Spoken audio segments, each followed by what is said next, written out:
I love the idea of like Tom Hanks in a film called The Green Mole, where he's like in a fucking CGI like No, it's just him, bodysuit, yeah. and he's like Live action. Yeah. live I was action thinking green like mole. on your face, like a green mole. Like a mole. The green mole. What did she mean to say? The Green Mile. Green mile. Damn. Green mule. That is a fuck up. At social events, I realised I was just asking creative people I respect the same questions over and over again about films and about films that inspired them. So I thought, in an effort to try and make every part of my private life public and consumable on YouTube, I'd ask them people to come and answer the questions and record them in a nice location. And today we're live from, well, we're not live. We're recording in a shed in Leveringham. We've got two exciting buds on here to talk about films today. Who is you guys? Who is we? Well, you? I is Jamie Rose. And what do you do, Jamie Rose? I hang about with you, I think, most of the time. I'm your fucking Matt Damon in Good Will Hunting. Yeah, I just beat literally. my horn. Yeah. Outside, I'm Ben Affleck. Yeah, that's how it is. I do what Matt Damon does in that acting is the thing that I do as a profession when I can. Yeah. Sounds alright. Yeah. Good stuff. And And me, I'm Jack Heydon. I'd say I'm in a similar boat, but I'm training to be an actor. we should kick off then with the first question. So a while ago on twitter.com, there was a very nice thing going around where people would post 4 films that they would say define them, and it was called Filmstruck 4. So I guess the first question is, what are you guys filmstruck for? What are the 4 films that define you as a person? You can take that any way you like. Mm-hmm. Shall I go first? Yeah, you go first, Jack. Right. I've got one deviation from my original Twitter post. Yes. So don't research what I've said, because one of them is a lie, which I'll start with actually. Fantasia is my first one, because I think in terms of films that have kind of created me, I should think it's had a big subconscious element of why I enjoy music in film. I should think music in film is the thing I get the most out of in film, and I have a feeling it's mainly because of Fantasia. I was pretty much obsessed with Fantasia when I was younger, and it's one of those weird things. I don't think I watched it for probably 10 years until last year, and then going back and watching it, you got all those flashbacks of when you were younger, and I think it really had a big impact on me. So I think that is probably one of the films that has sculpted me the most out of anything. In terms of my other films, they're more recent kind of admirations and things, but that was a very early on kind of seeing a masterpiece and enjoying it for what it was, rather than thinking, oh, this is a well-made film. I think it just was being well-made onto me, if you know what I mean. Mm-hmm. It was just doing its job. So that's definitely sculpted me. Another one is Harvey, which I'd say is probably my favourite film. I'm not sure why. I think it might have been one of the first black and white films that I enjoyed. I think I was probably an element of me being impressed with myself that I liked a black and white film and could boast about that. I still do feel like a bit of a tosser saying it's my favourite film, because everyone is like, it's just because I don't know it, you're going to say it's your favourite film. But it really is. I think it's... Welcome to Niche Corner. Yeah. That is probably says. The biggest black hole or trap that I found in answering these questions. Trying to actually find the genuine answer and not just trying to find an obscure answer. It's so difficult. Yeah. But I think it's mainly because of James Stewart. I think he just is like, in that film especially, it's just so easy to watch. And it feels like he gives one of these performances where it's like, I couldn't imagine him playing any other role other than that. And then you go and watch him in every other role and you say the same thing. Yeah. So I think it's just kind of, I'm just watching it in awe and just enjoying it for what it is. And I just love watching it. I can rewatch it as many times as I like, and it never gets old. I haven't watched it in a while actually, so. Bring it on in a minute. Yeah. My third one is Drive, which I'm pretty sure one of you would have introduced me to. It was my favourite film ever for a long Well, you introduced it to me, so I feel like you probably introduced it to Jack. I'm not sure. Possibly. Could have done. Well, one of you. Maybe we did it in unison. Maybe. You said it together. Just for this, just so we could look back on it now and no one gets the credit. But it was, I don't know, it's one of these films again. To be honest, all of these films I can rewatch and they never get old, and I think that is kind of the telling sign. But it's one of these things of music in film I'm obsessed with, so it's just lovely use of that. It seems like it is exactly the right length. You know, every scene is important. And I can think about it technically and be impressed, and I can not care about filmmaking and still be impressed. And it just kind of quickly takes me to another world, which I just love. Yeah. And it's the first ever time I watched it, it was pitched to me like Grand Theft Auto the movie, which is when you're like 13, is the most fucking appealing thing ever.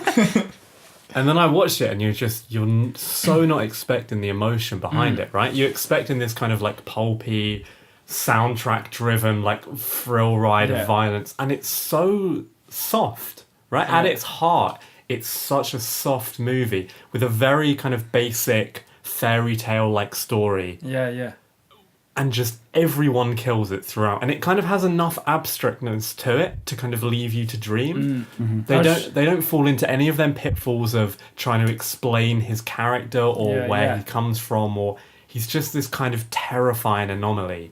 They're just showing his life, and that is just what the film is. Isn't it? I was showing someone the trailer the other day, and I found myself being like, no, it's not actually like this. Right. And it's not. So I think that it kind of shows that what happens in it is an action film, but it's not. It is just those are the things that happen in the film. Do you know what I mean? But it's amazing. It's very like avant-garde, isn't it? It's very well, it's like a. I mean, it literally is what it says on the tin. It's like a European bizarre art director doing this like American, which could have been like a Michael Bay story. It's. I mean, it's on that note, there's a famous thing where someone sued the movie producers because it didn't have enough driving in it. And someone came to see a movie. This is actually some fucking moron is like, I wanted to see more driving. And there's like one really amazing car chase in it. Yeah. Other than that, it's. But it is that thing of you do have to see it in its entirety, I think. Which is probably to its credit. You can't really see things from it out of context as such, I feel. I've only seen it the once, and I feel like I had to just sort of walk away from it after I'd seen it. Because I can definitely watch scenes from it though. Now. Really? Yeah. Today I watched one in preparation for this of just a scene, and I can enjoy that as a little kind of like window into it. But maybe that's just because I've watched it a lot of times. I can just imagine the context. Yeah. So I think you always find yourself doing that with like YouTube clips of films, though, because you know the context, you build the story in around it. And the cast is so good. It is. All of them are like stars now. Carey Mulligan, that's Oscar Isaacs, like when he's really like before Star Wars, before Ex Machina, before all of it. Christina Hendricks. And Ryan... what's his... Ryan... Goose. No. That's it. What's it? Gosling. Gosling. Yeah. Gosling? Gosling? Ryan Gosling? Yeah, he's alright, isn't he? He does a job. He did a bit of tap dancing last year. And it's got a good soundtrack as well. A brilliant soundtrack. I mean, the best drive. I mean, it just is the best driving soundtrack ever, right? It is. To just, your drive. I don't know how many times you crank out Real Human Being. Too many. What's the other one? The one that starts with the coin going in. Oh, Night Call. Yeah. It's just like so, like, so much like grit and like grimness to it of just like, so good. It's good. It's one of them films that's kind of it calls for analysis, but it's so hard to analyze because you just want to go, it's so fucking good. Yeah. It does feel like nothing is wasted and everything is kind of. It does just feel like a perfect film. I've found myself describing it as that before, and I kind of every time I say it, I'm like, nah, surely not. But like, I can't really think of a way I'd want it to change. So I don't know. Isn't Bryan Cranston in it? And Bryan Cranston as well. Yeah. Just being the fucking chameleon he is. Yeah. Hopping along as the garage owner. guy, yeah. And it's got Ron Perlman in it as well, it? and fucking Albert Brooks. It's such a good Think cast. about these people. There aren't actually that many people in it. Like Yeah, it's everyone true, you've it's mentioned true. is probably the cast. Yeah, it's true. And they've got that weird character Cook, who just like the cook who just hangs out with all the strippers. Yeah. Which is, I mean, it's It's got a feeling of almost like it's got an epicness to it, but just you mentioning that it hasn't got many people in it makes it feel like it is actually quite a chamber piece. If you know what I mean? Yeah, It's yeah, like it does have that feeling. It's got a sort of simplicity about it. It has fairy tale simplicity. Well, Yeah. I think it is the story of the princess and the frog, Is it? and the scorpion and the frog, or I can't quite Something remember. and But a frog. there's a fairy tale with Right, a frog okay. and a scorpion, and I Yeah. don't know this one. yeah. I mean, I don't want to. I don't want to. Classic. The scorpion and the frog and the princess. I don't want to spoil the ending, but the ending scene, every time I watch it, I think is going to be different. Like you never. There's a kind of a bit that leaves you wondering at the end. Do you know the bit I mean? Yeah. And if you've seen it, you know the bit I'm talking about. But every single time I watch it, I think, oh, that's not going to happen this time. It really has happened. It's really amazing. It's really amazing. It is brilliant. And number 4. I got one more. Let's Get Lost, which is a documentary about Chet Baker by Bruce Weber, and it's probably the most arty film I've ever seen, and I just love it so much. It's kind of, I think I still don't know if I love it because I love Chet Baker so much, or if it is actually a good film, but it's so slow, and it's so, all it is black and white slow videos of Chet Baker and his friends with him talking about his life, and he's really old and he's basically dying because he's done so many drugs. It filmed after he got off of heroin, so he was clean, but then he died a year later after it was filmed, and people he fell out of a window, but people think he was back onto heroin. So it was in the end of his life where he was just getting killed by drugs. And he's just talking about his life and how there are some amazing interviews with his parents where, like, Bruce Weber will ask, are you ashamed of your son for the things he's done with drugs and things? And they're like, yeah, I don't really like to call him my son. And then there's the next scene of them like together being all happy. So it's like Wow. so amazing. And then it's got like such a good Chet Baker soundtrack all throughout. And it's just, I could just watch it. It's just, you could have it on the background of any situation, or you could just watch Engross it yourself completely. in Yeah, so I love it. I haven't actually seen it, but yeah, we're gonna plug mine and Jack's Oh work. shit! here. Of Just course, about to say, of course. yeah. You guys did a We've really awesome short film kind of. It's not even a spoof; is the wrong word, but it's almost like It's literally a beautifully remade shot for shot of the trailer. It's like an ode for- to it. Yeah, Yeah, I don't even know what it was. I just But felt it like it took- needed to be made. and it did need to be made. It's great. Yeah, So look it it was up, yeah. exact Really shot good. for shot Is it remake on of the on your trailer. YouTube channel? Yeah, on my Yeah, YouTube yeah. channel. Link in bio. Yeah, Link in bio. Definitely. but that is also, I guess, a reason why I love it. It makes me want to be creative in like every outlet, which is kind of because you've got the jazz and you've got the filmmaking, and he was a photographer, Bruce Weber. He wasn't a filmmaker, so this was like, it was from a photography point of view, which you can see in every shot could be a Yeah, I still. mean the trailer is just all. It's just all stills. It's all just photographs, isn't it? basically, yeah. And just intercut with him going, "Oh, Morris Blue." Yeah. Oh man, and he's not even that old. Like at that, Well, but he looks really. He good. looks like he's He 100. yeah, he looks I think 100, he was yeah. probably like 50. Yeah, But which just speaks for itself. yeah, but it's just an amazing film that is also another tossery one to say that's one of my favorite films. But it's just, I guess because not many people know it, it feels like a little bit of treasure that I can find, that I found. Absolutely. And I don't think a lot of people would enjoy it as well, which is an odd thing to like so much and be like, I don't really want to recommend it to that many people because I'm like, you're not just not going to like it. Yeah, it's like your personal thing. But yeah, so that's my 4, and I hope they're different enough to each other to be like I feel like they do all have a place of creating where I am now in terms of my enjoyment of film. 2 in black and white and 2 in colour. Yeah. Absolutely. Yeah, Harvey. I like. Yeah. Good picks. I've only seen Drive out of them. Really? Now, I've never seen Harvey, which I know you guys have always said I should watch. That's good. Highly recommended. Good. Yeah. Yeah, it's a lot of fun. It was originally a play, Yeah. which James He Stewart did it. created the role of it. Was it Yeah. really? Yeah. Huh. They brought it back Oh yeah, a couple of years did, ago, didn't or a they? year Yeah. ago. Yeah. I've got a feeling though that it wouldn't be as good. I wouldn't well, want to obviously see it would- without yeah, James yeah. Stewart. It can only be James. Yeah. Sure. There's But an then ama- also I want to play it. But yeah, then it's such I a good wouldn't character. want to ever play it Yeah. because I just couldn't do it. What's an LP Dowd? Is his Yeah. name, isn't it? Yeah. Let me give you one of my cards. Yeah. Well, call me on that number, not that number. That's your one. It's so brilliant. That amazing story about him doing it on stage, and a kid stood up on stage because it's about this guy that's best friends with like a 6-foot rabbit, but the rabbit's invisible. It's 6'1", isn't it? Is it 6'1"? Yeah.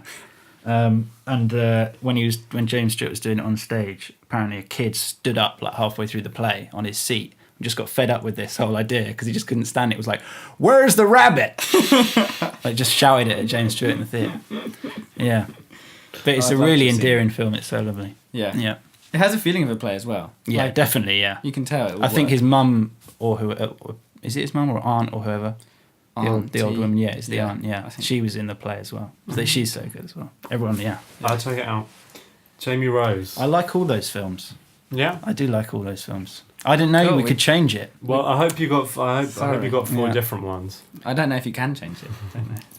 I could change it. I have I have thought since I did that film struck. Well, give me your thing. first one. Well, I did. Well, the Lady Killers has to be in there. Mm-hmm. The original, not the Coen Brothers remake. I have to, state this because other people just go to that See one. that really. the Coen Brothers remake is the one that I replaced Fantasia. What was the one that you had instead? Butch Cassidy and the Sundance Kid. Still But just for the ending, I think. right. Just for the freeze frame. Yeah. Yeah. The Lady Killers is like a favourite. It just always has been. It's one of those films that is just constantly quoted around my house in the family. So it's just kind of. I know who I remember when I specifically saw it because I was doing a thing with our mate Rob, like a little comedy scene that we did about 2 robbers, and our drama teacher Mrs. Hubbard gave me the video and said, "Watch this." Huh. And and I watched it, and I remember watching the first probably half an hour when I got back, and then I had dinner, and I remember sitting eating dinner and being excited to go back and watch the rest. It was ingrained in my mind, or it's just one of those things that you just reel off after you've watched it.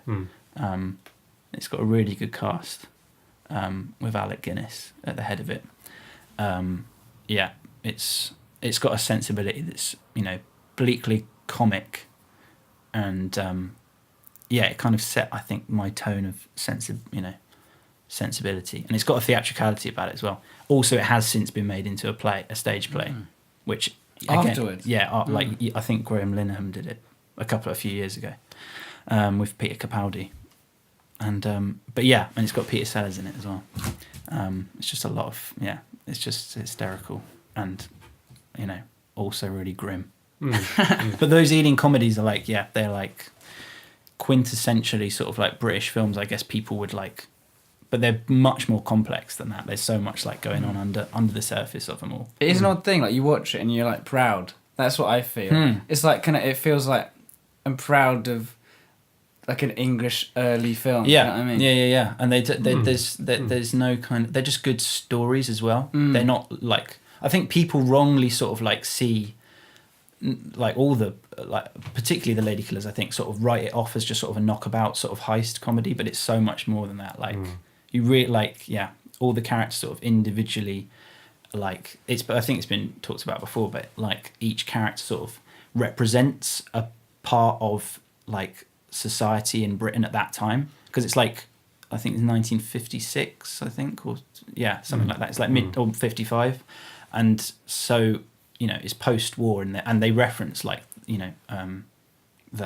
how it's a nation that's won a war, but it's actually it's broken. Yeah. And all the members of the gang are failures, which is a really sort of, I kind of think it taught me kind of that thing of kind of how acting can be an empathy thing, particularly with comedy as well. That they're like tragic characters, but you're laughing, not at them, with them in some ways. But yeah, so it's that mix of comedy and tragedy together, and pathos a lot as well. So yeah, The Lady Killers, that's one.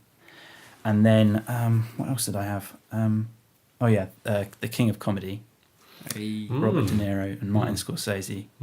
You lent me that film. I did.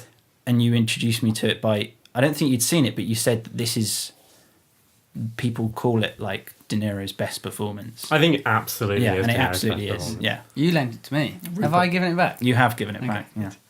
Rupert Pupkin. I mean, it really is. Creation. I mean, I think it's just because it's not as an iconic, wrongly so, I think, as an iconic film as Taxi Driver or Mean Streets. Yeah, I mean, it wasn't like, I mean, I put it alongside Taxi Driver. Yeah. Right? Like, if there's like a Scorsese De Niro like trilogy, then it would be Taxi Driver, Raging Bull, and The King of Comedy. Interesting. Yeah. But those three stand out like roles as well. But it's the underdog of the three, and I think because that's partly what it's about. It's about underdogs. Yeah.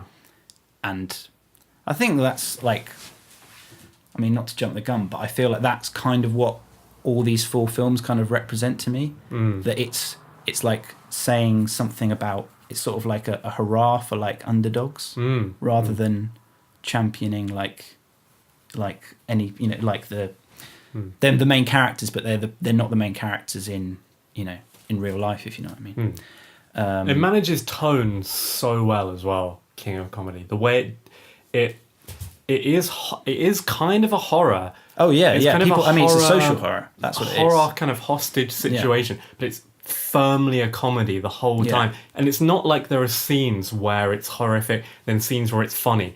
It's both all of the time, which is a very overwhelming. And the only other movie I can think that does that is like Evil Dead. Or Evil Dead 2, where it's just horrific. Yeah, it's a tension the that whole it's, time. Yeah, it's whose eyes you look through, isn't it? Yeah, to see. yeah. I mean, that scene when he comes into to Jerry Lewis's house, and he's like expecting dinner and stuff. It's just it's horrible the way that like his girlfriend like realizes gradually that, and she's in that dress, and it's again, but it is sort of a perfect movie. It really it's the perfect length. No scene in it is too. It holds the information that you want to know and want to see until just the moment before you're about to get annoyed that you haven't seen it yet or heard of it yet. It's just everyone is amazing in it as well. It just consistently it makes a statement that maybe is before its time insofar as what it's saying about celebrity and stuff like that. I mean, it's up there with like Network, right? About saying it's people say it's predicted the future. It really is everything we see now about celebrity. Funny that you mentioned a Sidney Lumet film, because I would just put any of Sidney Lumet's films in this. Right. But there was a thing today that the director of the new Mission Impossible film, Christopher McQuarrie, was asked on because he always answers Twitter questions, and someone asked him, "Would you do a superhero movie? Which superhero would you make a movie about?" And he just said Sidney Lumet. Each of his films is brilliant. Yeah, I would. But yeah, he hasn't ended up in my film Struck 4 though. Fair enough. I did also choose Life is Sweet, the Mike Leigh film, which I probably, in retrospect, would, if I could, change that to another Mike Leigh film, which isn't really a film. It's a TV play called Nuts in May. Which is also a kind of social horror. But yeah, but I kind of almost see that. But Life is Sweet, I think I maybe have more of a soft spot for slightly. Tell me about Life is Sweet. It's just a family, another, sort of comedy drama. And it's it's Jim Broadbent is the dad. And it's got Jane Horrocks and Claire Skinner as these sisters, which... amazing two characters, but it's funny and it's sad, at the same time, and it's got kind of it's that I mean, the way that Mike Leigh works in that way of improvisation, everything comes out of very organically, gradually, and then it's scripted. I'm not sure. I think this one says directed and written by Mike Leigh rather than devised. It used to be, his credit used to be devised and directed by Mike Leigh. But yeah, it's just that thing of you're just observing this, this family play out, and just like any other family, in some ways they've all got their faults, and I think that's kind of the endearing thing about it that I find to me. And that's again another sensibility that I guess all these, again, they're all great character studies, which I like just from an acting point of view. But just any of, I think, Mike Leigh's work, that's the thing, there's not really ever a dud, there's always something in them. Right. But Life is Sweet, there's something particularly sort of stand out and special about it in his canon of work. And then I think I also chose One Flew Over the Cuckoo's Nest. Okay. For Milos Forman. Again, just like, well, that film ending's been ruined for you because of that. Has 20th Have Century Women. I've never seen. If anyone's seen 20th Century Women and hasn't seen One Flew Over the Cuckoo's Nest, just skip. Yeah. The dinner scene is fucking amazing in 20th Century Women. Yeah, where Greta Gerwig just shouts menstruation, and it's incredible. Yeah. But it did ruin the end of One Flew Over the Cuckoo's Nest. Yeah. But 20th Century Women is so good that I forgave it. Yeah. I was like, that's fine. Yeah. But One Flew Over the Cuckoo's Nest, just a great film. It's great. Great. I think just having known what Jack Nicholson, who he was, just insofar as like, he played the Joker in Batman and stuff like that, and then I think it was kind of my introduction of like, this guy's done like loads of, amazing, work. And lots of actors that you wouldn't otherwise see in anything else, I think. I watched Carrie the other day, and the guy that plays the teacher in that, he's one of the inmates in One Flew Over the Cuckoo's Nest. Really? Yeah. Huh. The guy that gets electrocuted. Huh. And then I think Danny DeVito's in it. And he's brilliant in it. And Christopher Lloyd. It's just a beautiful film. Yeah. It's black and white, isn't it? No? Or is it? No, is it colour? God, that's such a dumb-ass statement, isn't it? Sorry. Well, I've just never seen it. I've just never seen it. It is also in a completely white room, basically, the whole time, so it could be black and white. Yeah. Wonderful. Yeah. Good. 4 very, very good picks and 4 very good picks. First soundtrack, actually, as well, that I bought. Really? The Cuckoo's Nest. Yeah, I don't know why. I think that was an important I can't thing. even imagine the soundtrack in it. I don't even know. That's why I had to get it. Yeah, that's the thing. Yeah, it's like, is that a good soundtrack that it's so weaved into the fabric of the film that you? Yeah. Or is it bad? I think it's quite a weird. I think it's probably quite a weird soundtrack to get, but there's something about it that I just tapped into. Yeah. That is an interesting question. I don't know. That's so. Is it? Does it? Does? If you notice it, is it good? Yeah, I mean, it's difficult because Drive, you notice it, but it's like any so perfectly weaved into the film. I always think of it with costumes as well, if you notice. Because I think some of the best costume stuff is when you just don't... Yeah. Well, it's like Game of Thrones, the later series of it. Don't think about it. Well, no, I think about it, which is the problem. Like, it's this is then the bigger question of the more that you analyse the thing, is it ruining the way that you're looking at it? I think... but I think the thing of that is, while I'm watching it, if I'm thinking, God, that's a really great costume... Am I really enjoying it as much as I should be, That's like, what... Is it Robert De Niro that says, if someone says to him, you played that guy really well, or you acted brilliant in that film, he takes it as offence, because he's like, I didn't want you to think about that when you watched it. Yeah. I wanted you to just care about the character. Yeah. So that's that same sort of idea, which I don't know if I agree with or not agree with. I think it's going back to...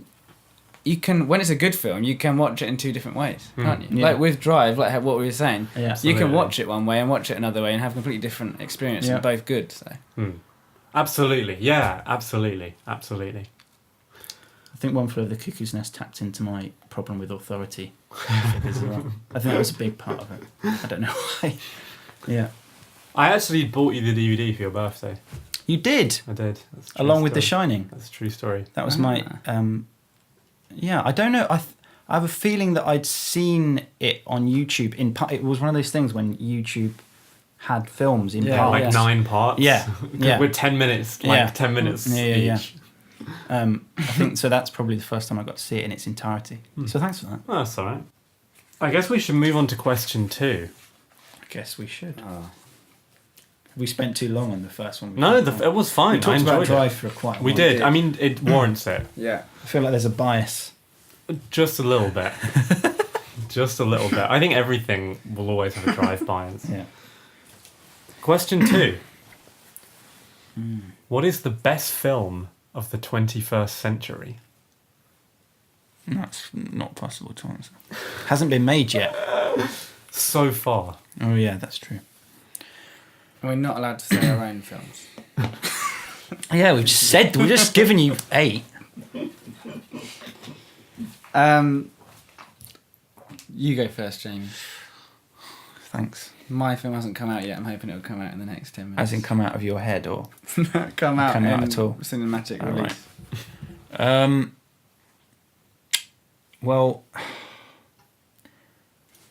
I was trying to think of this, and then I realised lots of films that kept popping into my head were just on the cusp. It's really weird. Yeah. So many films that I feel like define this century Yeah.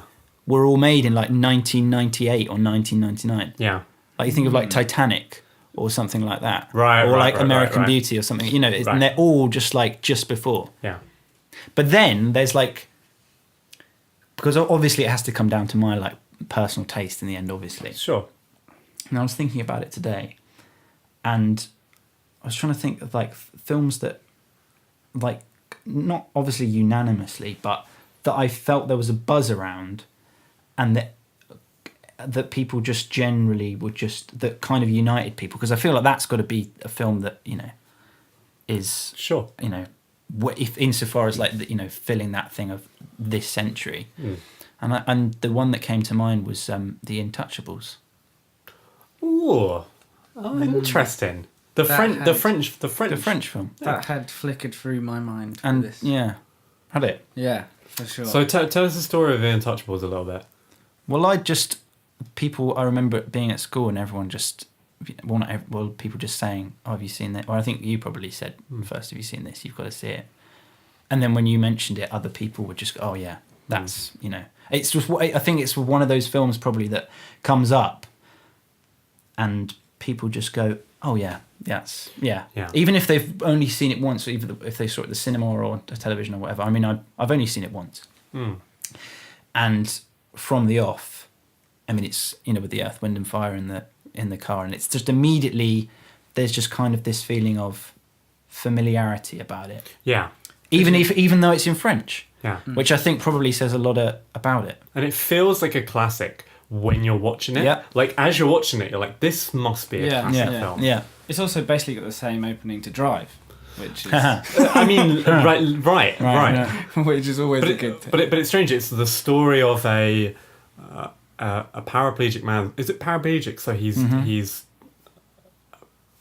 paralyzed from his neck down. Yeah. And his care worker is just a dude from kind of the poorer part of Paris, and comes to work for this old guy and starts to take care of him. And he doesn't want to work. He wants to get there.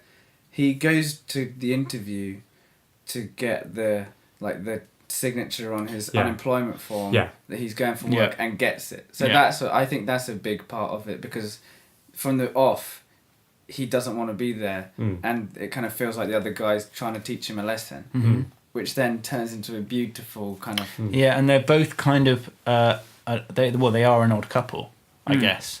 And they teach each other something, which, you know, I think is... one of the funniest bits is when he goes to the opera. Yeah. You know, they were sat in that box in the theatre. And that in of itself, I think, is kind of says a lot about the piece, in that it's kind of got this commentary going on to the side of it that's actually quite a relatable thing, that it, you know, you hear immediately French film, and there's this kind of connotation, I think, in a lot of people's minds of a kind of something that, you know, The Untouchables ends up not being. And it's, you know, and it's just also the least pretentious film that's you'll exactly ever see. it. That's It's exactly it's just such a enjoyable ride that you kind of could recommend to anyone. Yeah. You know, anyone you think that has a sense of humour, you'd be like, no, you fucking watch this movie and you will just have such a good time. Yeah, that's what I see is that it's, you put it on like the curtain going up at the opera, in the opera scene, and then even though the guy in the guy in the wheelchair in the wheelchair is like trying to watch it seriously, and then his character starts to laugh, and then he also starts to laugh because he sees the pretentiousness of it. Yeah. I feel like that's kind of where this film sits in me, is that it's like, you know, you just just have this. I think that most sort of, that's probably the thing that speaks the most about it. You know, it doesn't matter that it's a foreign film, is that it, you know, it's just that universal thing of just someone starts to laugh in a room of nothing happening, and then everyone else just starts to laugh. It's such a good scene, that opera scene with the fucking the tree thing, and it's so classic. Yeah. I think it's essentially. I mean, it's interesting you pick it for like the best film of the 21st century, because it's essentially a film about kindness in a century which is so far largely been defined by how unkind everyone has been to everyone else. Maybe that's why everyone connected to it so much, because they were like, this is something we're missing. Yeah. In a modern sense. I just don't feel like it's got any kind of, you know, it's just one of those things that just kind of, time stops for a bit, and you just sort of just completely just fall into the ride of it. I just fondly, like really fondly remember. Yeah, I think that's a real good, and two really good really central good performances there. Absolutely. Really magical. They actually, they're I think you should just say to people as well, they're absolutely watch the French version, because there's been a remake of it. Has there? Yeah, with Bryan Cranston and Kevin Hart. Really? Yeah, but apparently it's fine, but I just think there's something so quintessentially like French about it that the comedy, I don't know, it's just like it has to be in French, right? It's so about, I think it's so about Paris in a way, and because it's so specific, it's like instantly more relatable in a strange way. Yeah. That's a super That good only pick. came to me today though. You know, because I was thinking about, I thought of Synecdoche, New York as well was a possibility as a film that just keeps growing in your head after you've seen But then you remembered the second half of it exists. Well, and if Charlie I was you, just has Wasn't absolutely it no sense of how to gauge his own work. Wasn't it Roger Ebert that said he thought it was the #1 film of the century when he was still alive? Yeah, R.I.P. Roger Ebert, man. I mean, I just wish Charlie Kaufman just had an editor, or had someone who said to him, Charlie, you're going to make a fucking film, and you have just the thing of just not he can't decide dicking about. You've got to just make a film. Eternal Sunshine's very good as well. Yeah, there's some good picks. I like them. Anyway, The Intouchables. Intouchables. It's a good one. Jack Heydon. It's such a tricky choice, and I don't even know what I'm judging it on, but I just feel like it's a special film. I've chosen Birdman because every time I watch it, it has like a holy, it just feels special. It feels different to any other film I've watched from the 21st century, in the sense that it feels a bit more like a film than any other. I watch it and I'm really satisfied. I'm kind of put at ease by the filmmaking. It just feels like they kind of tried things new, and they used everything that worked of old, and it just feels like it really was right then when they made that film. They were using everything that had kind of been learnt before and trying new things. They're not scared of going forward. It just feels to me like when I watch it, I'm really satisfied of where filmmaking has got to. It felt like a nice little checkpoint. It's quite a landmark. Yeah. And that did cross my mind, funnily enough, actually. It's interesting because, the idea of a film which is stitched together to make it look like one take, in the sense of it, is anti-cinema, because cinema is the idea of cutting things together, and that's the way it's formed.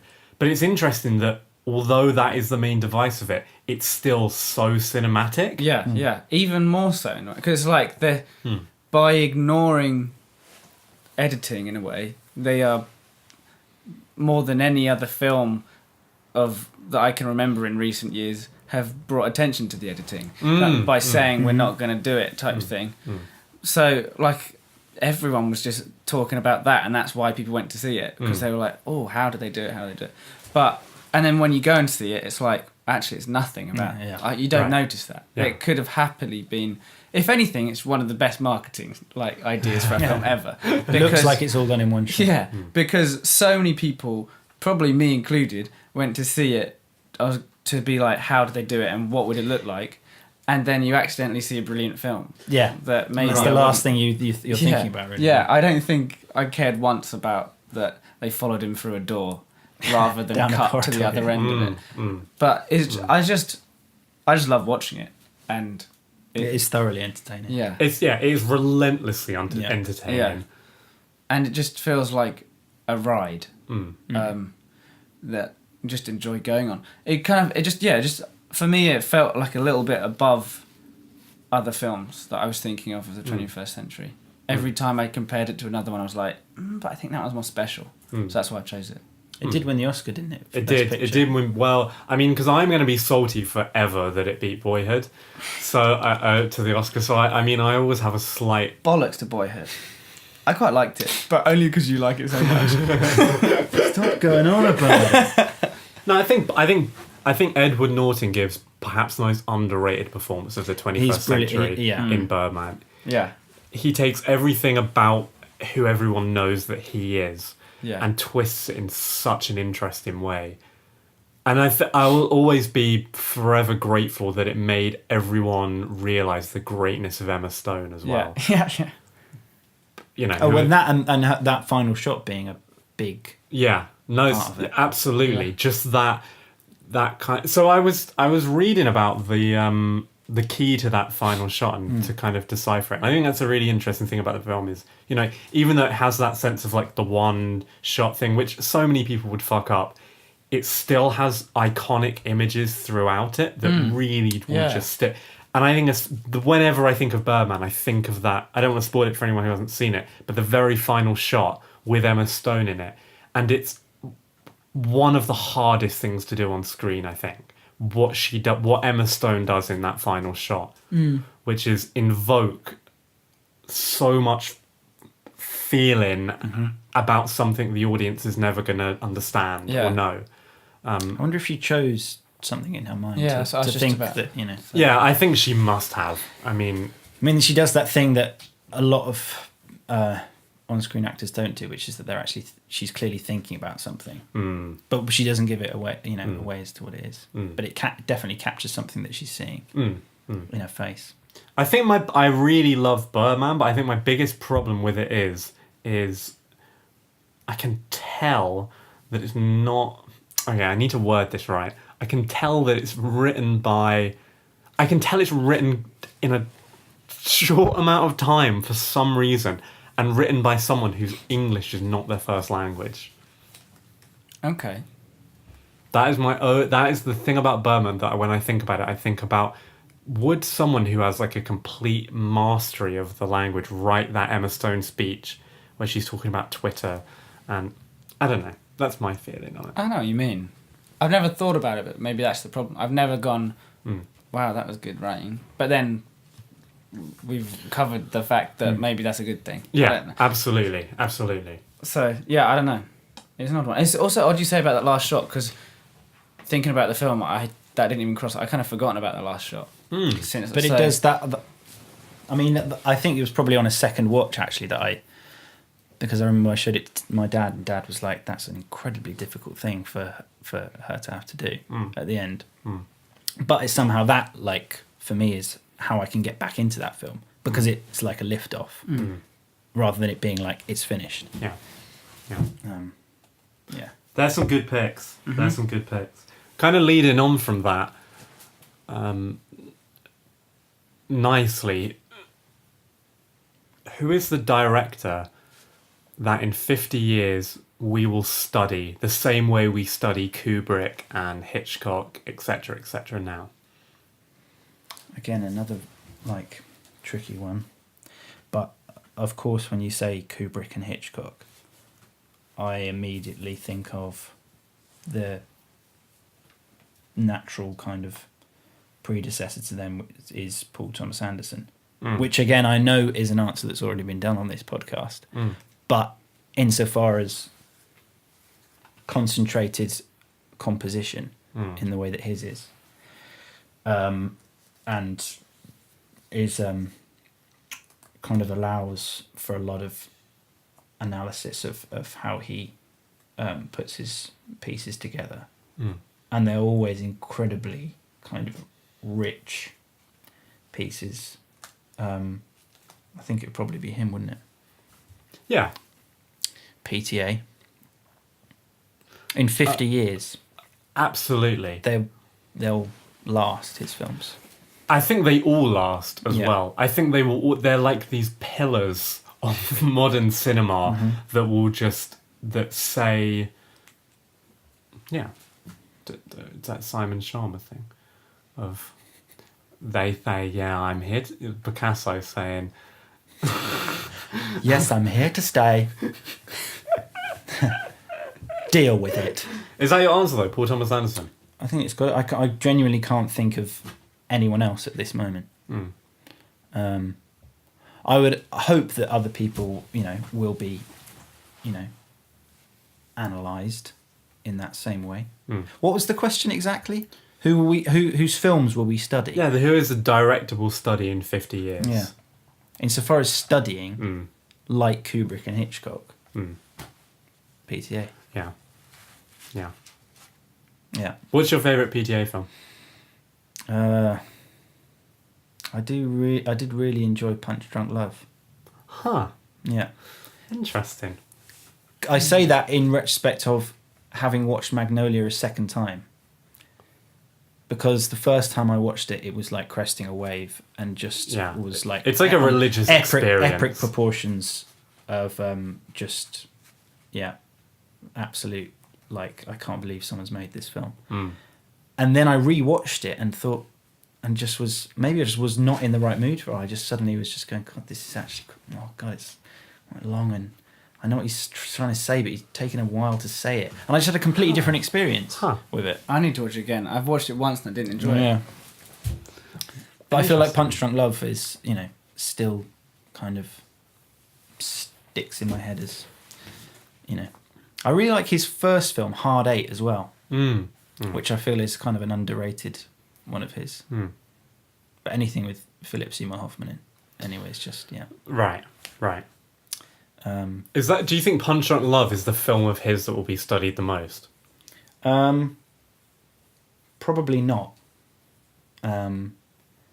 But it would probably be more likely to be like Magnolia or The Master or something like that. Wouldn't it? Yeah.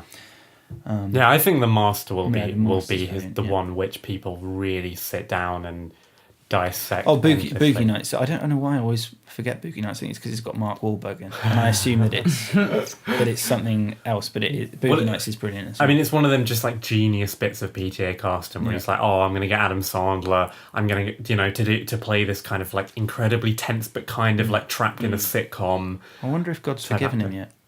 Forgiven him. Mark Wahlberg for making Boogie Nights? Yeah, I mean, he makes some fucking bullshit with fucking Michael Bay. Just exactly, like, that's a ridiculous thing. Unbelievable, like corporate whorish films, and then he fucking says like the only good film he's ever made, Boogie Nights. Oh, I really hope God forgives me. He can fuck off. Did he actually say that? Yeah, he really did. He said, I hope that God forgives me for making Boogie Nights. What, in the way that he didn't think it was any good? Well, no, he thought it was like deplorable, the topic of it. I think maybe he misremembered it and thought he was actually in a porn film. I mean, but this is also coming from the fucking guy who like blinded someone in his youth, and then later on when he wanted to join the police force to go, oh no, we're the Americans, I will serve in the police. The police were like, no, you've got a fucking criminal record. There's no way. And he's like, oh, well, I'm getting all up in arms about it. Let's not give Mark Wahlberg any more airtime. I guess so. He also did say that if he was on the plane, he would have stopped 9/11. So, of course, same. Yeah, I would have stopped it as well. And Jack, this was a tough one, and I've ended up going for Wes Anderson, simply because I think, in terms of studying, The other he's- Anderson. the other brother. Yeah. I think he's such a useful person to have as like an example of something else, if you know what I mean. If you're ever talking about film, I think you can relate it to Wes Anderson as the devil's advocate, in a way of being like, well, this worked really well in some film, but look how Wes Anderson did it in another way and it worked brilliantly. I think he just is really, well, it's a dangerous word to say he's original, because you can see exactly where everything's come from, but it just gives off such an original feel because he's brought everything together, that every time I watch one of his films, sometimes it's like too much, his influence on the film, but it's definitely his film, and you know the second that you're watching it that it's his film, and there's definitely something to be said for that, and you can analyse the hell out of it, and I think those films just aren't going to be ever forgotten because they're so clear, they know what they are, more than almost any other filmmaker out there. They just know what they are. Yeah. And I think that's an impressive thing to do. Yeah, he is, you can tell he has never ever creatively compromised, right? Yeah. On his vision. No matter, because there's such a huge market of it for people who just want to know what's in his brain, right? And I think that's just an admirable thing that I think can just easily stick around. So that's why I chose Wes Anderson, even though maybe it's not the way that you could analyse it in the same sense as Hitchcock and I think you could, particularly Kubrick, because I feel that, like, you with Wes Anderson's films, you don't really look at the acting, or you do, but there's a specific. Wes Anderson has a particular style of acting the actors have to sort of adhere to. Yeah. I feel, whether it's to make a certain shot work just insofar as just how they move cartoonily, looking at a certain thing, all in unison or something. It's that choreographed thing. In the like with a Kubrick film, you don't really look at it for the acting. Maybe some people do, but like with 2001, you don't you know. Even though all the performances in 2001. Oh yeah, they're great, amazing. but I'm sure it would have been. I mean, I imagine Wes Anderson's probably a lot easier to work with than Kubrick or Hitchcock was. But I think Hitchcock said actors should be, treated like cattle or something, or not treated like cattle, but they're just. Yeah. Yeah, I think Wes Anderson as well. I talked about a bit before on here, but he's, for a lot of people, he's the first filmmaker that they see that really draws attention to the fact they're watching a film, and where you are in the emotion of it, but it's very easy to step back and see the artifice and really enjoy the artifice of the filmmaking, of the camera, of the sound, of the performances. It's a real cinematic experience, right? Yeah, completely. You can it's only for the cinema, really. And for better or worse, Yeah. they are always uncompromisingly him. And I think that's why they're so easy for some people to hate as well, because they know they're an easy thing to describe, so there's an easy thing to have an opinion about, and therefore a lot of people are going to have a hateful opinion. But then, I mean, that is good art in a way, isn't it? You're making people make opinions because you're so, what you are so much. I'm always impressed at how Wes Anderson they are. Do you know what I mean? Yeah. Even the early ones, when it's not so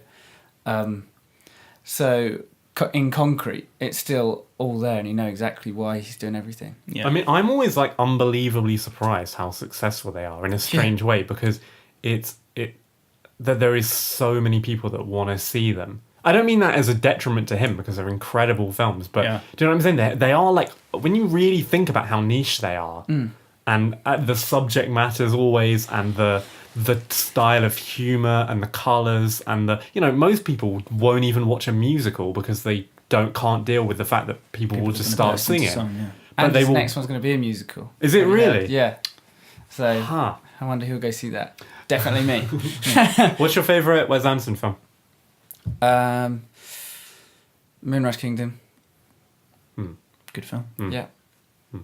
I think just partly because of the music, and I think it's just a whole piece. That this, I think, is the one I felt that his style for me got the least in the way of.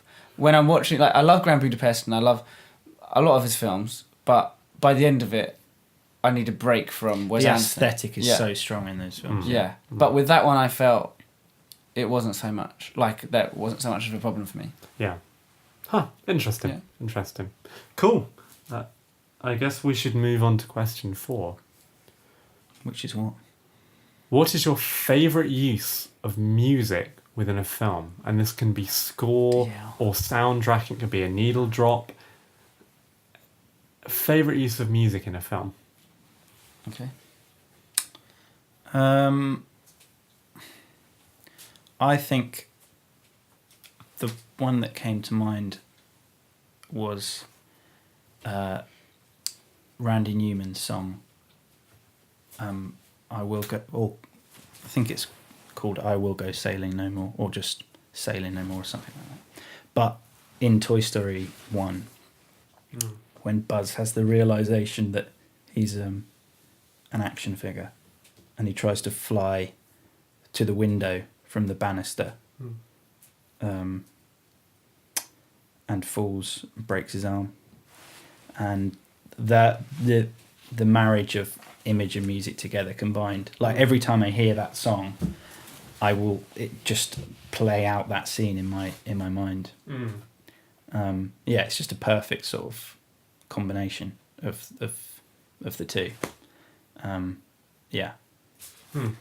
That's, there's so many, but that, like, particularly is a, because I just, and they both stand alone as well, but they you can enjoy, both separately, but they're together. That's, That's a good pick. It's hard to argue with. Yeah. It's just point well made, it mate. just is, yeah, absolutely. I have said my piece. Yeah. Right. Yeah, it is just a, I guess, an iconic moment for lots of people. But that's an interesting one. Is I think it's so married with the image that, like, it's so married with that moment. Mm-hmm. It's almost not a.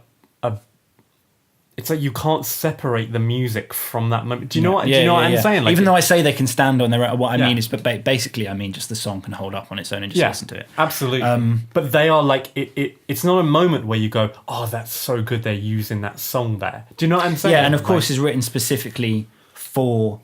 I think it is anyway. I'm not. I don't know, because obviously Randy Newman was a singer before in his own right, before he wrote the music for the Toy Story films. But I have a feeling that it was written specifically for that. Do you know, like, Randy Newman once wrote a song called "Short People"? I think it was Randy Newman. Yeah, that is which is like it's the main bit of it is short people ain't got no souls. Short people got no reason. No reason to live. Yeah. They've got no reason to live. Yeah. That's it. For real. They got little hands and little eyes. They go around telling great big lies. That's true. I Good was the song. only one that thought that. He really redeemed himself with Toy Story, to be honest. I don't think he genuinely means short people don't have a reason to live. I mean, he literally says short people ain't got no reason to live. That is, he couldn't have made himself. But then he has clear. But then he has a chorus that go, short people are just the same as you and I. Then why has he said? I don't know. They've got so no he reason shows to both live. sides of the an opinion around the short big people. argument around short people, whether they deserve to live or Suffice not. to say, Randy Newman is a very good singer-songwriter. I mean, absolutely. And that it's brilliant. Yeah, that it's you see it in Toy Story, you hear it in Toy Story, and you don't think. Oh, I don't think anyway that it's weird that suddenly they've got this guy who's not the voice of Buzz. I mean, obviously you've got used to his voice because he sings 2 other songs in it. Yeah, exactly. But it doesn't feel like who's this? Is this Buzz singing a song? Like it just plays out Buzz's thoughts in a kind of non-specific way at the same time. Actually, that's something I like about specifically Randy Newman's lyrics. I like. I have never even thought about Toy Story being wow, what a great use of music. And I think that's exactly probably why what it's it is. Yeah, good, because it is. They're so together. Yeah, Like it is just that moment, isn't it? That piece of music is the moment. Yeah. Oh yeah, no, it's brilliant. The Newmans are a good. I think Thomas and David Newman, who are brothers who write film scores. Thomas Newman's like written loads of they're like Randy He does all Newman's the cousin. Spielberg stuff, right? No, maybe I'm thinking of something different. He does the Bond. He's like I think he's worked with Sam Mendes a lot. Anyway, yeah, Randy Newman. I will go sailing no more. That's a good impression. Yeah, that's my Randy Newman. Wait, do it again. And I will go sailing no more. But no, it can't be true. Yeah. Don't stop. Well, you can listen to it. People can listen to it. Link in bio. Yeah. Maverick. Randy shot Newman as well. cover. Jamie Rose impressions. Randy Newman. I love it. Yeah, jamieroseimpressions.com.org. Yeah, I also do Jimmy Stewart. Go on. No, I've done it. A little bit of it. Oh, you have to pay premium to get Where's the rabbit? That's terrible, actually. I would mention Rear Window actually as another. You would, but you won't. But I won't. Thank God. Jack Heydon. Well, I've got 3, which I'm not. 2 of them are films that have already been mentioned, so I'm just going to quickly mention the moments. Drive. Sorry to mention it again. It's alright. But the song "Oh My Love." It's just every time that comes on when he's in the mask, damn. Yeah. That gets me good. It just feels like the perfect song. It's so good. Watch it. It's a great clip of it on YouTube. King of Comedy, which we've mentioned again. Oh yeah. The opening, opening credits. With the hands on the window. Yeah. On the comedy. It's just a freeze frame with Ray Charles playing, but I found myself watching it on YouTube, just like, I really want to watch that moment. Huh. and De Niro's face in the corner. Yeah. His face is half covered. Yeah. It's such a weird and awesome still. Yeah. And you're just watching the credits, but it's a 5-minute clip on YouTube, and I just watch it probably every month. And I think I'm just listening to but it's absolutely brilliant. It's just such a good Ray Charles song. Come Rain or Come Shine is the song. Amazing. But my actual choice is the lewd scene in Wolf of Wall Street. Ooh. When Donnie has taken loads of lewds and he's absolutely out of it, and he's just got the idea that Steve Madden is the one that they need to. Steve Madden. that he, and it just goes super slow mo with some classical music. It's Purcell, and it's just the most amazing. It just perfectly describes. I feel like the classical music and the slow mo gives you just endless doorways into exactly how he's feeling. And it's so long as well, Yeah, isn't it? it's I so remember long when I and was watching it at so the cinema, slow. I was like, oh my God, it's still happening. Yeah, It's so fucking long. Because Leonardo DiCaprio has a big old speech in the middle of it where he's talking about what he's doing and what lewds are, and it's all just all the slow mo is still going. It's the same thing as David Hockney did a film series of driving past countryside with I think it was 12 cameras All on a or car. 9 cameras on the side of his car, real slow motion and close up, like amazing quality of the countryside just going past, and it was just amazing because it made you look like so in so much detail at things that you would just quickly drive past. Like Jonah Hill's face. Yeah, you might just quickly go past it as he's trying to tell you about Steve Madden. But it's just an amazing moment, and it's a moment where the music is just so in your face, and the slow mo so in your face, and it just works brilliantly. And it gives me shivers like when I see it used that well. I'm like, I love music in film. It knows what he's doing, doesn't Yeah. it? Scorsese. Yeah, he does. He knows he's been around the blocks a few times with using music and stuff. Oh, there's but- great movie moments in Goodfellas as well. Oh, I mean the Cabana Club. Yeah. Is it the Cabana Club? I think so. As in the long shot with When He Kissed Me. Yeah. It's just like there's no feeling like that. Like a Scorsese needle drop where it's just Yeah. like Yeah. fuck, he Just he like can what he's pick doing. out the perfect song, Yeah. the perfect moment, and all his films are kind of like rock albums anyway, Yeah. in a strange way. Yeah. Actually, two of my choices there were Scorsese. Right, absolutely. Says it all. Yeah, that's a really great moment of a film full of good moments. Mm-hmm. You know, Yeah. cool. Thank you very much. Steve Madden. Jack Heydon impression stuff. Okay. I didn't realise how much CGI they have in Wolf of Wall Street. Do they? Just for things that you wouldn't think of. Mm. Like them when they're in the park. Yeah, Yeah. All right. I think it was meant to be Hyde Park, but they didn't film it in Hyde Park. yeah. Well, it's just like Yeah. saving money. There's so much of it's green screen.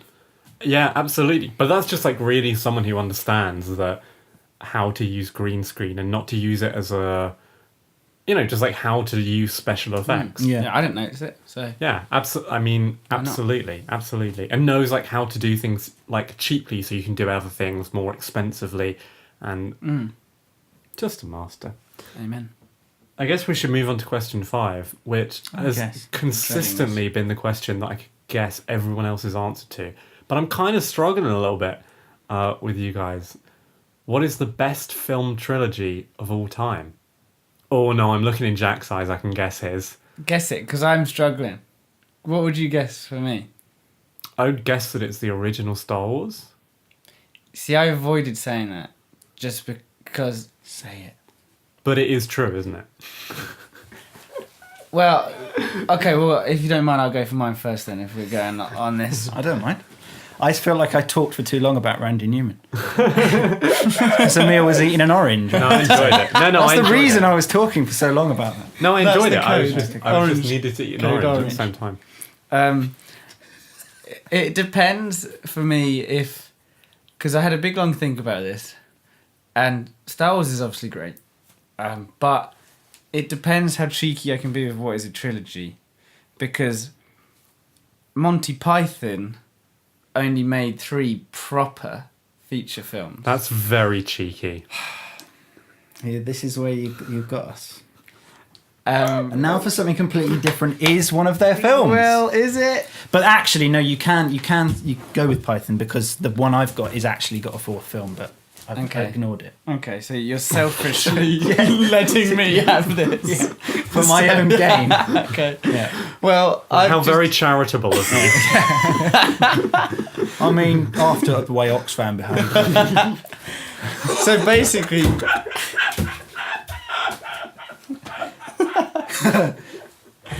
basically, my choice is Star Wars, but I'm not saying that because Because everyone fucking knows Star because Wars. everyone knows it's the best, apart from the people that. Yeah, let's not get into Star Wars. But I think if it's allowed, I'd like to say Holy Grail, Meaning of Life, Life of Brian. and Life of Brian.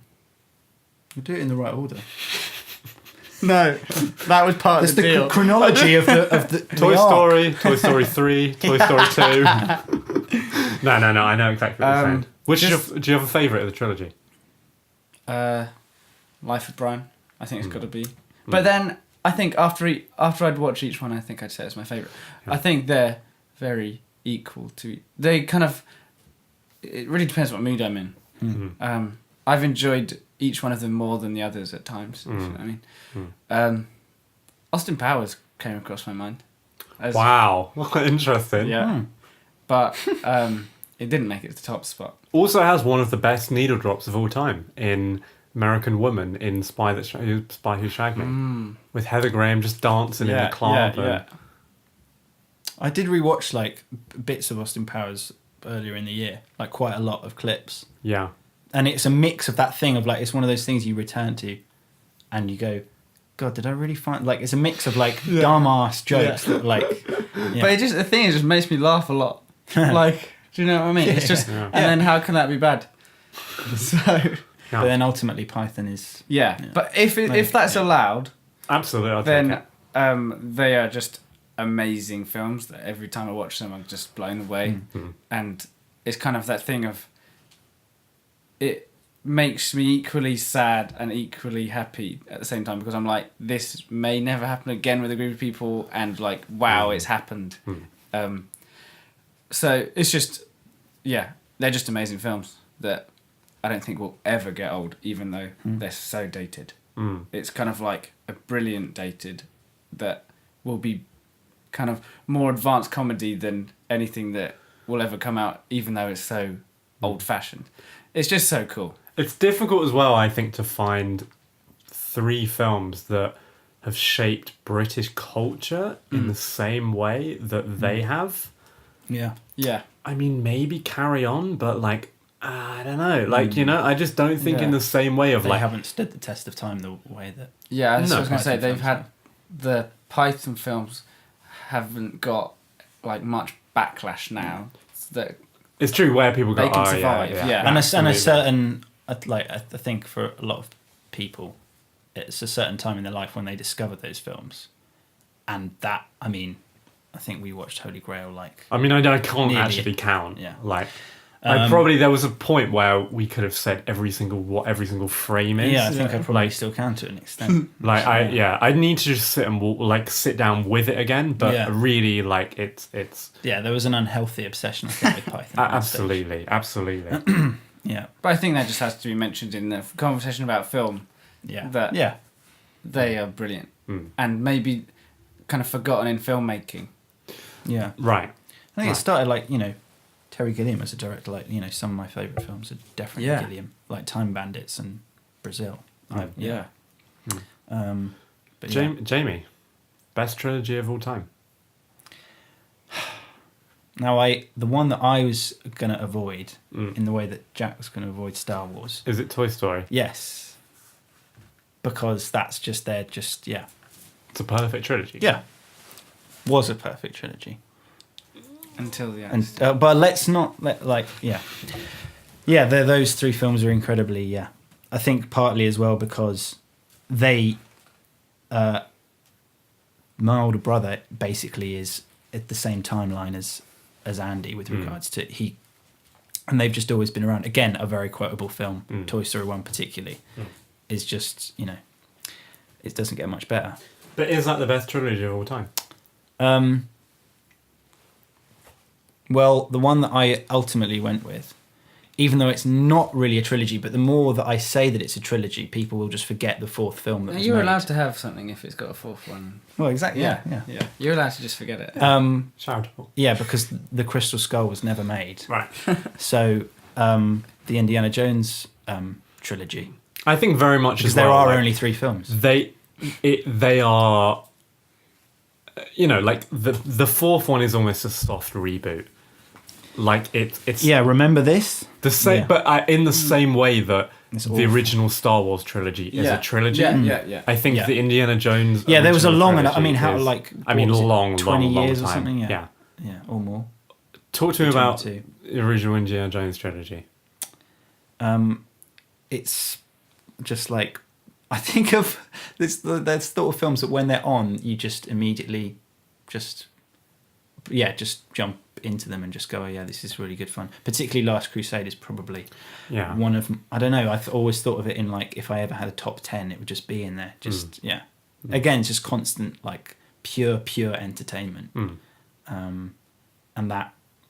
There's that, I guess it's that sort of combination of Spielberg, Lucas, of course, to an extent, and John Williams all combined in that just genuine sort of movie feeling that I don't, you don't get with every, with lots of films. That there's a very certain special, like, magical thing about them that I think is also, and that sense of adventure, and humour, and all just also just like the complete ridiculousness of them as well, which is just like, I just think they've got a very good sense of humour ultimately. And They're really movies as well, aren't they? They are movies with a capital M. Yeah, they are. I mean, like, in the same way that Catch Me If You Can, which I think is also a favourite. But it's just that, pure, just like, I just love this. What it's just you can't fault it. Just plays out. Yeah. It's bulletproof. Yeah. And Harrison Ford is just, it's just him Ford is as just absolute, like, the top of his game. Yeah. Yeah, he doesn't need to do anything other than just be. Yeah. And it's just brilliant to watch. Yeah. And wasn't that? I mean, I'd put him like over like ultimately like a character like James Bond. Yeah. Well, we always said that like we're more fans of Indiana Jones than James Bond, just for like adventure films, or the kind of like teenage or like boy fantasies. I'd always want to be. I'd younger. ultimately want to be Indiana Jones over James Bond. Yeah, always, because he's fucking smart. He's wicked. My boy's wicked smart. Well, it's that thing of the way that he can still be the professor guy. Yeah. He's the tutor with the glasses and the bow tie, and then he goes out and does all this amazing stuff. And also, he's there's that childlike thing in him as well that particularly comes out in Last Crusade. Oh, absolutely. I mean, and that prequel bit at the beginning. Yeah. One of the only good prequels in cinema history, I think. And it doesn't need to be 15 minutes at the beginning, and it's River Phoenix, isn't it? Is it? Yeah, it is. Oh, right. I swear it is. Oh. And that cut from the time jump from him being young to putting the hat when on, they put the hat on him, and then he comes up and he tilts the hat back up and gets punched in the middle of face. it. Yeah. Oh, I just knocked the mic. I'm sorry. Yeah, that's how that was me being punched in the face. The switches. Yeah. It really is just one of the only deserved prequels in all of like cinema history. I think for a character that doesn't really need a prequel, it's just a perfect little thing which does inform the rest of the story. And I love that they find with Last Crusade a new dimension with a character that you think is kind of done. By the end of it, you're like, what more could I know by him? Yeah. By bringing in Sean Connery, it's just this like staggering performance as his dad. It's it's just this like a bizarre. And then and they really like go for the moments when when it's really horrible. They don't hold back. I mean, like the face melting in Raiders of the Lost Ark. Turning into Nigel Farage. I didn't. Is that one of yours? That's just a meme. Is that a meme? That's a meme. Right, okay. They like put them next together, and like there's like a photo of Nigel Farage at like a fucking dog races or something, and he's dressed as that fucking guy, like the villain from it. But also the when the guy drinks from what he thinks is the Holy Grail. And it's not the Holy Grail. I could never watch that bit where he goes all... What's happening to me? That was the bit I always had my eyes at. Yeah, it's genuinely horrible. Yeah, it's really and then the again, like, brilliant humour. The guy from one of the Knights of the Round Table, like the guy who's 1,000 years old. Yeah. Just then it's followed by the guy like disintegrates into dust, and then he just goes, "He chose poorly." Yeah.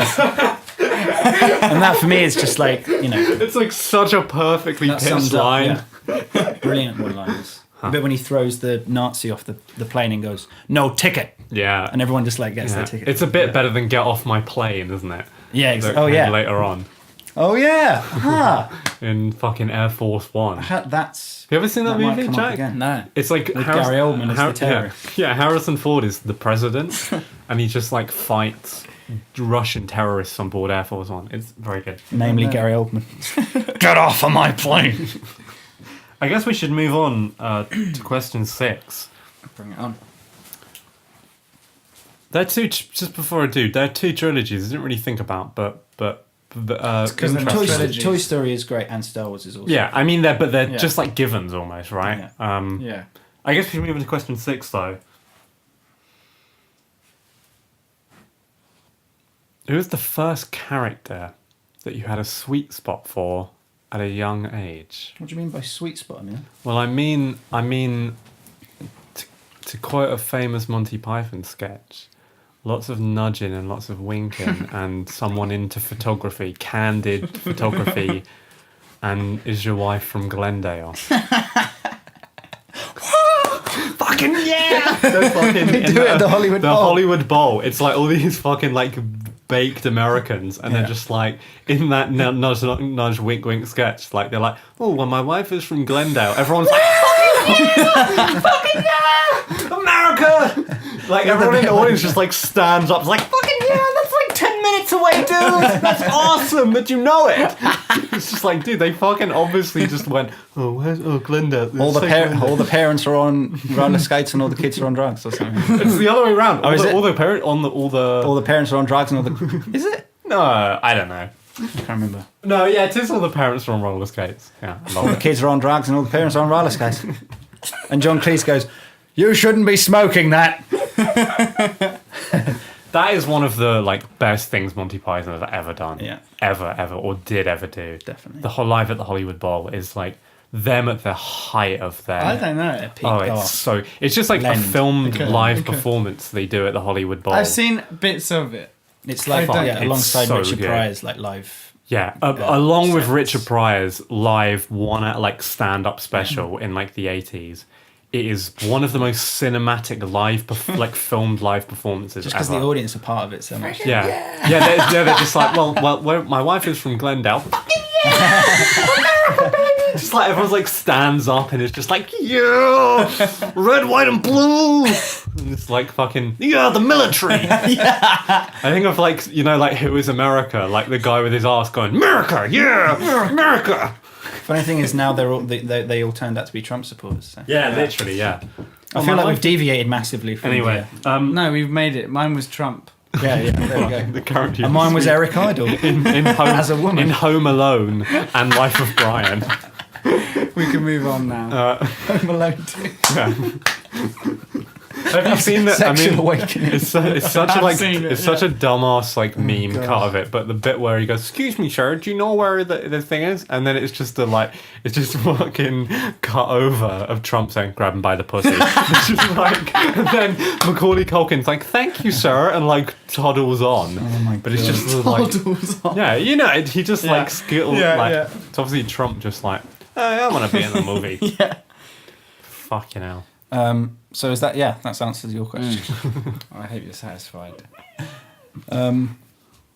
I did think of I think I've got like Mulan was probably quite just in her warrior just from Just getting all flustered. Just thinking about it. because she's in the room.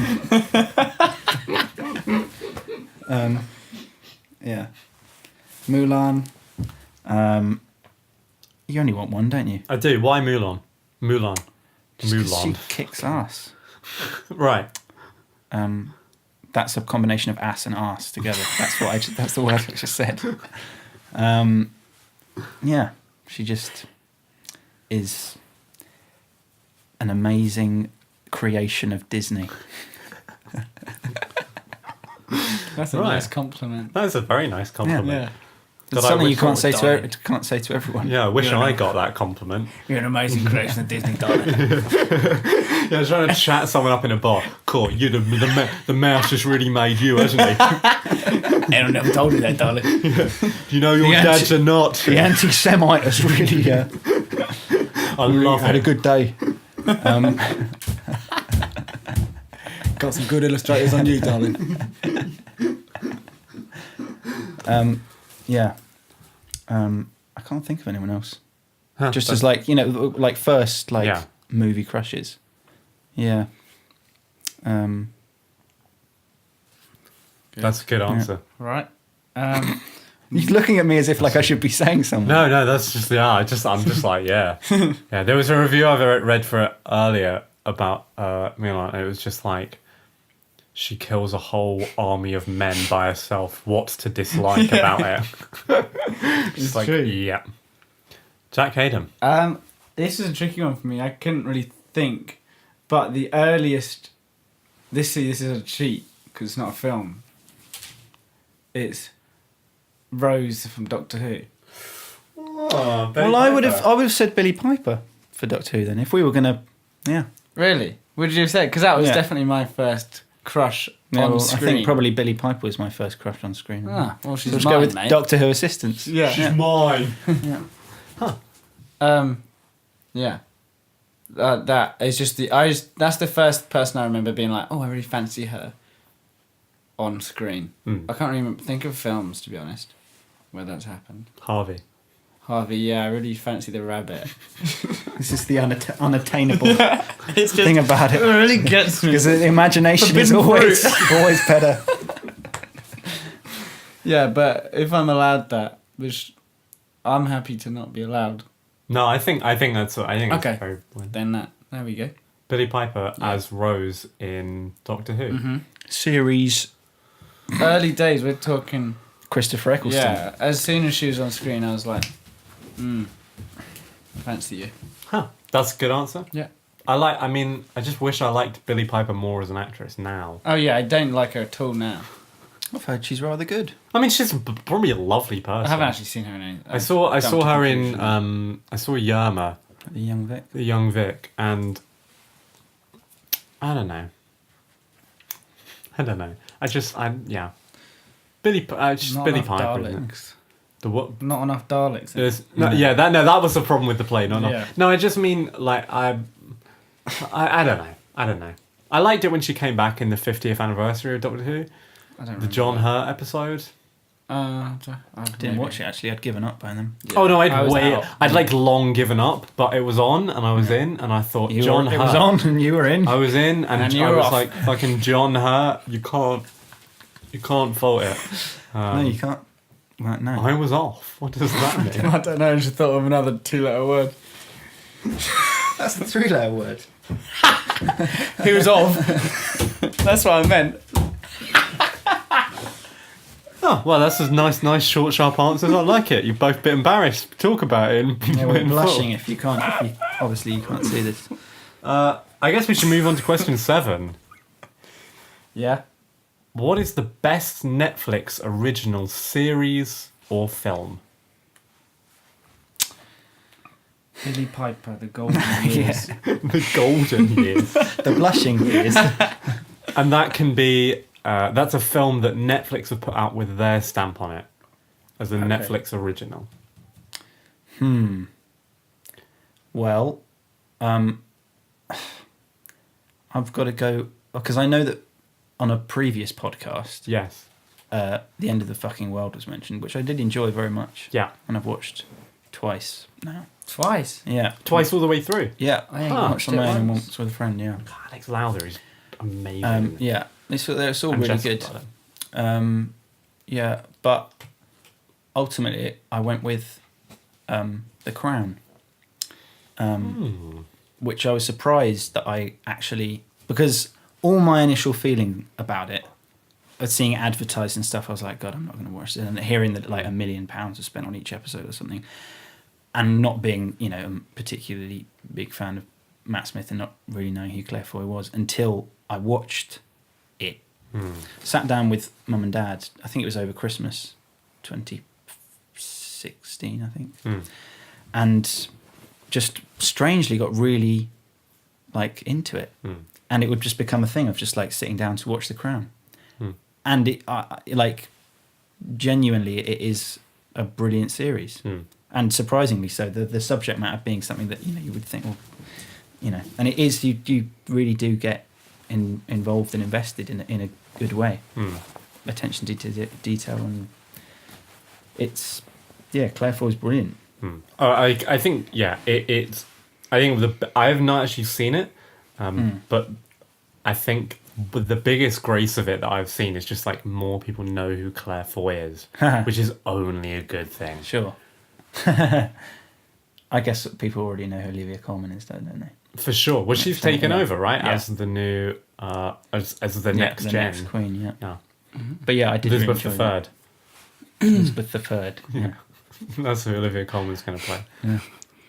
You know when they released The Madness of King George as a film, the Alan Bennett play, which is actually The Madness of King George III, they couldn't release it as the play title, King George III, because when they released it in America, they thought American audiences would go, well, I haven't seen The Madness of King George 1 or 2, so I can't go and see The Madness of King George 3. Really? Yeah, so they just call it The Madness of King George. That is like the most elongated trilogy ever, like series of like... Madness of King George. Yeah. So The Crown. I'll go with The Crown. The first season's better than the second season. Definitely. And there's great little sort of one-off performances as well. Yeah. That's a good answer. Jack Heydon.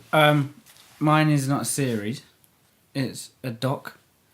I always forget the name of it. The Jim Carrey one. Jim and Andy. Yeah, Jim and Andy, The Great Beyond.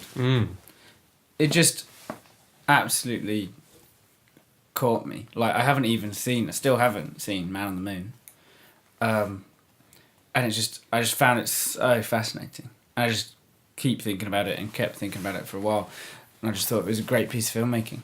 Just thought it was kind of everything that a documentary needed to be. Like, I found out everything I needed to know about the project without knowing anything about it beforehand, and was completely invested, and just was like shocked and in awe of Jim Carrey, and also hating him for what he. It was just it just gave me so many emotions in such a short amount of time, and I thought it was just a great piece of work.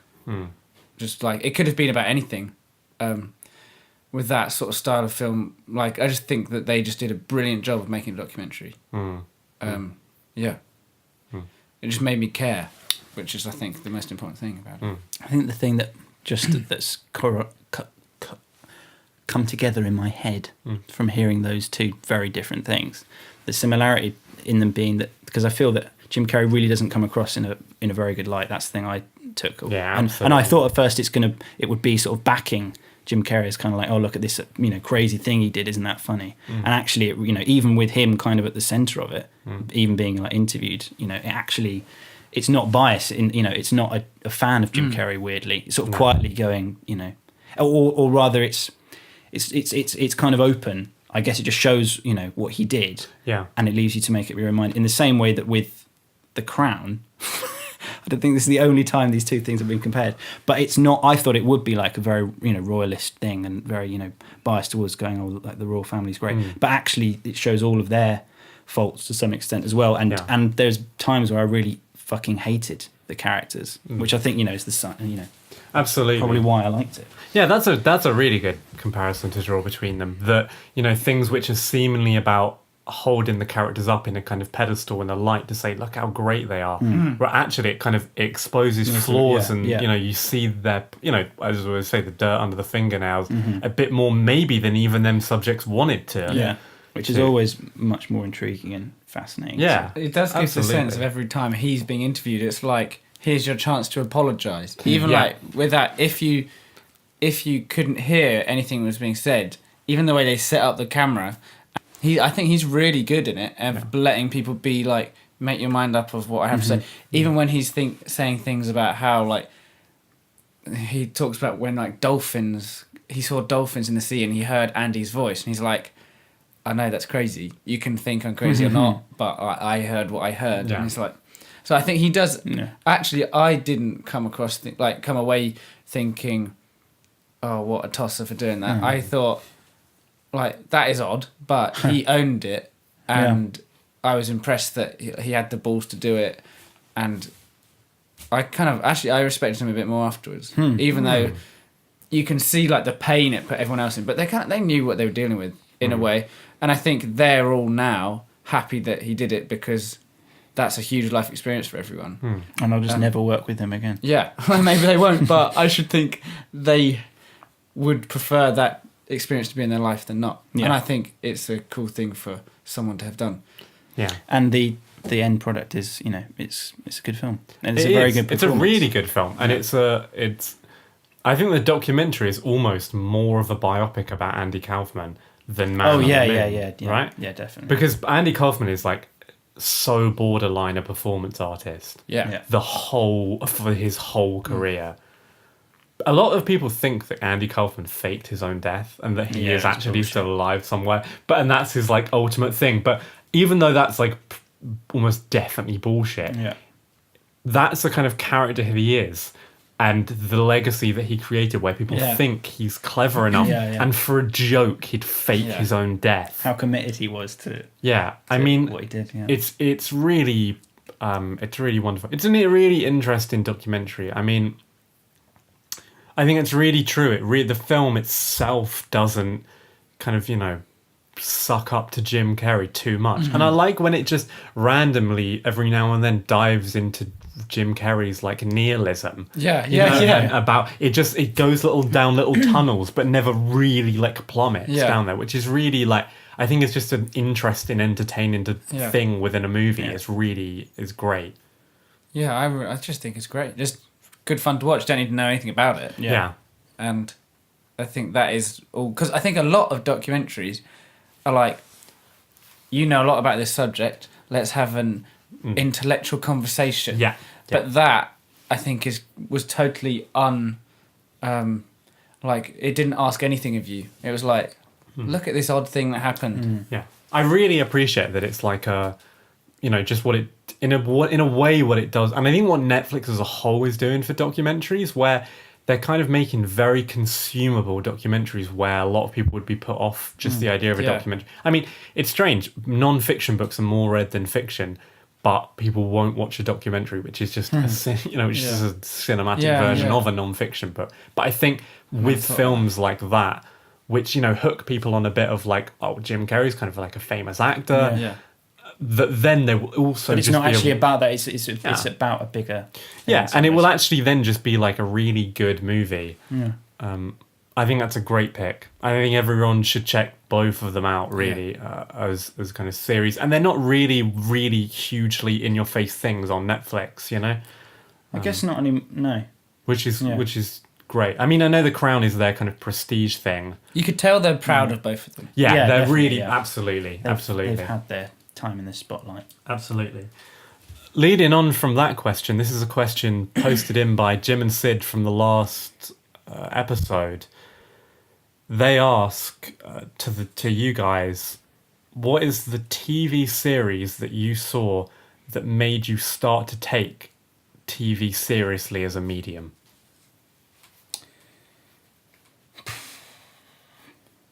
Take it seriously. Don't say fucking Newsround. My initial answer was Newsround, which I still stand by. Yeah, I'm happy to take that. I think I'm actually going to make my answer Newsround as well. Yeah. I think it might be. I mean, funny you use the word serious, because I'm actually going to go with a comedy. Psychoville. I think that was I think I probably, because obviously, like, we watched Doctor Who just for Billy Piper. Yeah. We've established that. No, because I would, we like, as at a young age, we'd because I think probably that commitment of tuning in to watch something. Yeah. Because you need to find out what happens. Yeah. I remember that with Doctor Who, but I think I probably took it for granted in some way just because, Because you're young, it's the thing you do, right? But then Psychoville, which is an incredibly underrated TV series, I think. Yeah, made by the Reece Shearsmith and Steve Pemberton, who now do Inside Number 9. Yeah, which is, I guess their most popular, thing that they've done, other than the League of Gentlemen, but just as a duo. But Psychoville is this 2 series, and one comedy Halloween drama special. and one Halloween special, which again is an example, is a good example, because I remember that being on Halloween. Yeah. And no one did Halloween specials other than The Simpsons, and that was a thing that I remember. It was on that night, and then coming into school the next day, and we talked about it. Yeah. And people that hadn't even seen it, we talked about it, and people were scared by the the stuff that we were talking about it. Yeah. Cool. And I think we've watched that Halloween special pretty much like nearly when we've all been at home. Every 31st of October. But yeah, that is as a thing that's just inventively playing with the medium of television, and the line between comedy and drama. I think that's probably one reason why it slipped under the radar a bit, because no one could really put it in a pigeonhole. Yeah. It's this just mad mix of... In the same way that every things. Wes Anderson film is no genre but a Wes Anderson film, Psychoville is pure Reece Shearsmith and Steve Pemberton. Yeah, it's just their sensibility. It's their aesthetic all over it. And they play lots of different characters in it. And it also has this unbelievably great performance from a really young Daniel Kaluuya. Now Oscar-nominated Daniel Kaluuya. Yeah, that's the first thing I saw him in. There's an interview where Daniel Kaluuya talks to Timothée Chalamet, and he talks about Psychoville, and Timothée Chalamet looks at him like, what, and he's just like, oh no, I've been around a bit, It's just like, yeah, you fucking have, man. Yeah, it's I think it was on Netflix for a bit. I think it's probably gained a bit more of an audience. But yeah, that thing of just tuning in, because they did it I think it was the first the idea behind it initially, I think, was that it is like one of those American box set series, but with a half-hour British comedy. Yeah. On the BBC. Yeah. So it's like, Heroes or 24 or something like that, or Lost, where you have to tune in next week, leaving each episode on a cliffhanger. Yeah. And I think that was probably where I, started to go, well, yeah, I have to tune in. And I think that was an amazing thing that it was just a half-hour comedy series on the BBC. And I hadn't seen The League of Gentlemen or anything before this. And it was just, I didn't even know that they played as many characters as they do in it, which, they're extraordinary performers in their own right. And it's genuinely some of the most horrifying stuff I've ever some of the seen. Weirdest, almost on par with Lynch and stuff like Twin Peaks. I'd put some, there's a character called the Silent Singer, which is as creepy as it sounds. Yeah. One of the scariest characters. It's absolutely bizarre. Ever. In anything, any movie, it fucking walks over every single Conjuring supernatural type. The horror you will feel watching. And it's that thing. There's just commitment to the comedy of it. Yeah. It's very funny when it's funny, and it's also very silly. But it's also really horrible and they dark really and scary. They enjoy playing with form as well. There's a whole episode which is one shot. Oh yeah, in the first series, it's like a bottle episode, basically. Yeah, it's a bottle episode in the style of Rope. Of Rope as by in Hitchcock, Alfred Hitchcock's Rope. But they just do it in seemingly one take. Yeah. I think they cut in the middle, but it's pretty much a half hour just played out in real time. I think it's so scary because you've got the comedy. Because in real life, there are funny moments in every single thing. And I think a lot of horror and thriller forget that. And they're showing that when you laugh 1 minute and then something absolutely horrific happens, you've given in and you've let yourself, let your guard down, then suddenly the horror finds a way in. Yeah. So it is they've kind of accidentally and very much on purpose from them kind of created a much scarier situation than someone that's going, let's make a scary thing. Yeah. And and I don't think that's one of the brilliant things about it is that they haven't consciously gone, oh, let's do a dark comedy. I think they've always said that it's just stuff they find funny. It is just pure them, absolutely. That's a real good and thing. to have that in the comfort of your living room as well is I think it's so criminally underrated and underseen as well. Yeah. And it also, in a strange way, has one of the most satisfying finales of all time. Yeah, that nobody watched though. That was the that's the sad thing. But the second series builds up this big. I think maybe a little bit in the first as well. Yeah. But the second series really builds up this question, which you're convinced is not going to shock you at all by the end of it, of what the question actually is. And then when it hits you, you're like, my fuck, I did not think they were going to go there. I can't remember. And they fully do. It's absolutely ludicrous where it goes. And you could just never assume that it's going to go there. Nobody, I think, could say, oh, of course, I knew that they were going to bring a dead Nazi's head back to life. Yeah. To ruin it for people that haven't seen it. But, That's not really a spoiler in any way, though, because it just makes no sense. I'm going to have to watch really it great. again. It's good. Yeah. Jack Heydon, do you have an answer? I do. It's a bit of an odd one because I think I've always respected TV and taken it seriously in that sense. I think so. What I'm going to go with is something that made me see it in possibly a different light, which is later on watching True Detective. I think just made me look at TV in the exactly the same boat as film. Which I don't think I'd done before. I think I'd seen TV as TV, and these were TV actors, and that was the production company that would make TV. But then I think that was the first thing for me that made a bridge. I'm seeing these big, huge stars and people companies creating TV, which then I was suddenly oh, why the hell not? Why hasn't why? Is that not the same with everything? And now it kind of is.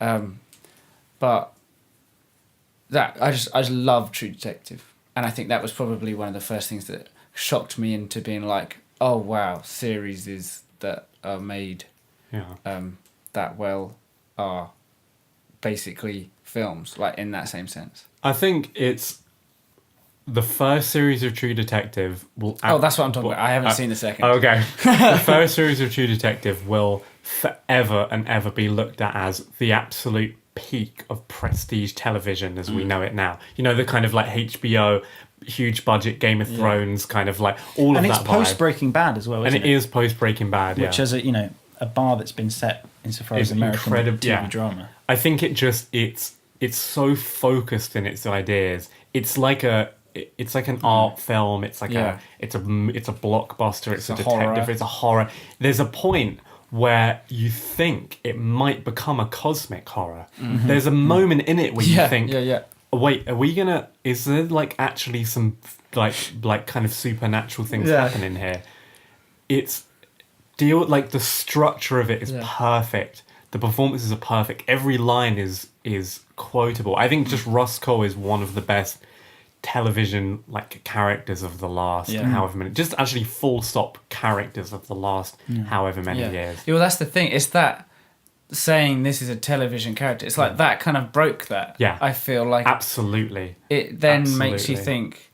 Well, they're like, why is there? They're just shorter and they're shown on the TV. I think every thing that's described as prestige television now is aiming for something like what True Detective did. Yeah, right. Where, I think it is an 8-hour film, in quotation marks, but it also is episodic. Like, there is something I think you gain from watching it episode by episode rather than as a long 8-hour film. Although saying that, I did watch the last 4 episodes in a row because I couldn't stop. I remember, I was on like the 4th till the end. Yeah. And it was really late at night. And I just had to stay up until like 4 a.m. Yeah. I just had to keep going. So that was the first time that had ever happened to me. And I was like, this is a masterpiece of like making me, like it just caught me, which I was just impressed with. Yeah. Because I kind of, up until that point, I thought like I was always kind of in control of those sorts of things. It's like, I mean, I like it. I want to know what happens next, but sure, I'll wait. But that I was not in control. It's got that feeling of like a novel as well. The writer is Yeah, Nick Pizzolatto is a good. That's a great thing that it manages to also be a writer's medium as well. Insofar as that you're really, just in McConaughey's voice, it's just the words that come out. It's just it is a beautifully structured written thing. Oh, it's unbelievably good. It's I think one of the crown, talking about things of the 21st century, one of the crowning achievements of the 21st century in terms of film and TV and just like pop culture and media in general. It has a feeling like no other. When you're really watching it, has a feeling like nothing else. Yeah, it does feel special, doesn't it? I think it's one of my favourite things ever. Like in terms of films and stuff, it's just it's just ultimately what TV should be, TV drama and so on. Just good storytelling. Just a great story. You don't care that it's a television thing, or you don't think of it as a television thing. You just go, well, I'm just being told a good story. Yeah, here. You just realise at some point that time is a flat circle. Pitch your Star Wars spin-off film. In the world of sequels and spin-offs already announced before the original comes out, I want to indulge in that. We weren't going to talk about Star Wars. That's what you said. We're going to talk that was about... going to rule out this I question. thought we're not going to talk about Judy. In fact, we're not going to talk about Judy at all. We're going to talk about Star Wars. Okay. Pitch your Star Wars spin-off film. They're making Jabba the Hutt. Are they actually? Yeah, they actually are, yeah. They're making all of this dumb shit. Jamie actually asked me earlier about this question, and I think I should just expand on it a bit. So, Disney are going to make these dumbass Star Wars spin-off films for the rest of the time they own Star Wars. Yeah. However much money they make. Until they implode. Until, Disney, get wrapped up in a terrible Nazi scandal that they're due. Yeah. They will make these Star Wars spin-off films forever. So, it's the idea of if you're going to, could you make an interesting Star Wars spin-off film? Okay. I think the way that you could make it interesting is do it in animation. In this circumstance in my mind, it being a stop motion animation directed by Nick Park. Wow, that is fucking rogue. With it would be a spin-off following Chewbacca, who, as we know, doesn't. Well, he does say stuff, but I was just thinking, like, okay, if we combine Nick Park's work with something like Gromit, and you just have Han Solo and Chewie like Wallace and Gromit, Wow. and just do that, in plasticine form. In plasticine. Yeah, it's got to be in plasticine. Those hairs are going to be tricky. Nick Park will do it. Ardman will be able to do it. Yeah, I mean, they do sheep. Yeah. They do Yeah. sheep wool. That's a really... Wow, that's so out there, man. I just think the way it's gone Yeah. now, where else is there to go? I Just doubt you get funding for that. Plasticine. Really? I'd fund it. Well, maybe Lucas, he's probably got enough He's a from weirdo. his- He does little his- experimental personal films. Yeah, exactly. Wow, like that's a really... Fuck, that's out there, man. You weren't expecting that. I was really, really not expecting that. Nick Park, if If he's about. he's about. Yeah. Definitely watch it. I would, yeah. You're more of an avid fan of Star Wars, so this is, Would it be a feature film or would it be a series?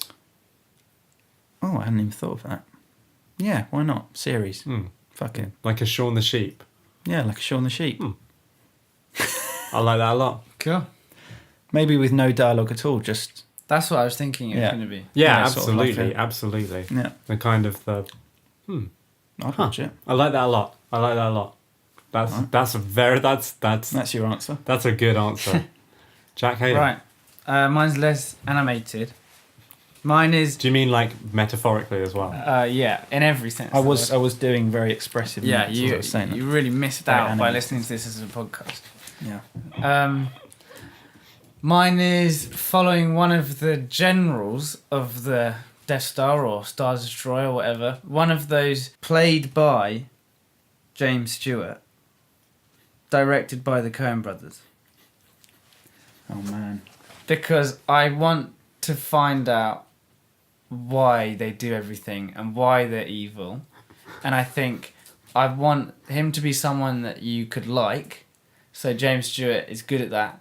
But also, when you watch films, like all of his films, he often is like kind of panicky and stressed and like lashes out, which you see in the generals in Star Wars. So I feel like he could take it to where Star Wars shows us the generals, but also give us the reasons behind it. And I would think the Coen brothers are brilliant at showing the kind of horribly lonely, sad moments of life from like an outside viewing and kind of putting comedy on it just at a like kind of a release of kind of awkwardness at watching things happen. I think it would just...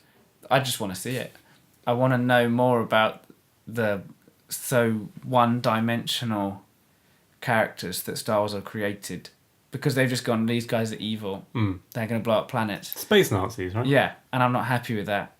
I want to see why. And I want to be on their side. I want to hate the Jedis in this film. Yeah, I want them to...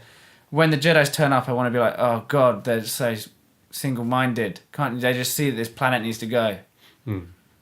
So that's what I want.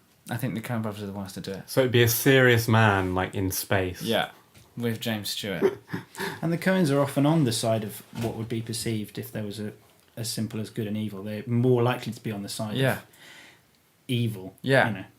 They focus in on the bad guys. Yeah. That's that. I'd watch both of them so much. I mean, I don't know if Kathleen Kennedy's listening, but you'd need some money to make both of them.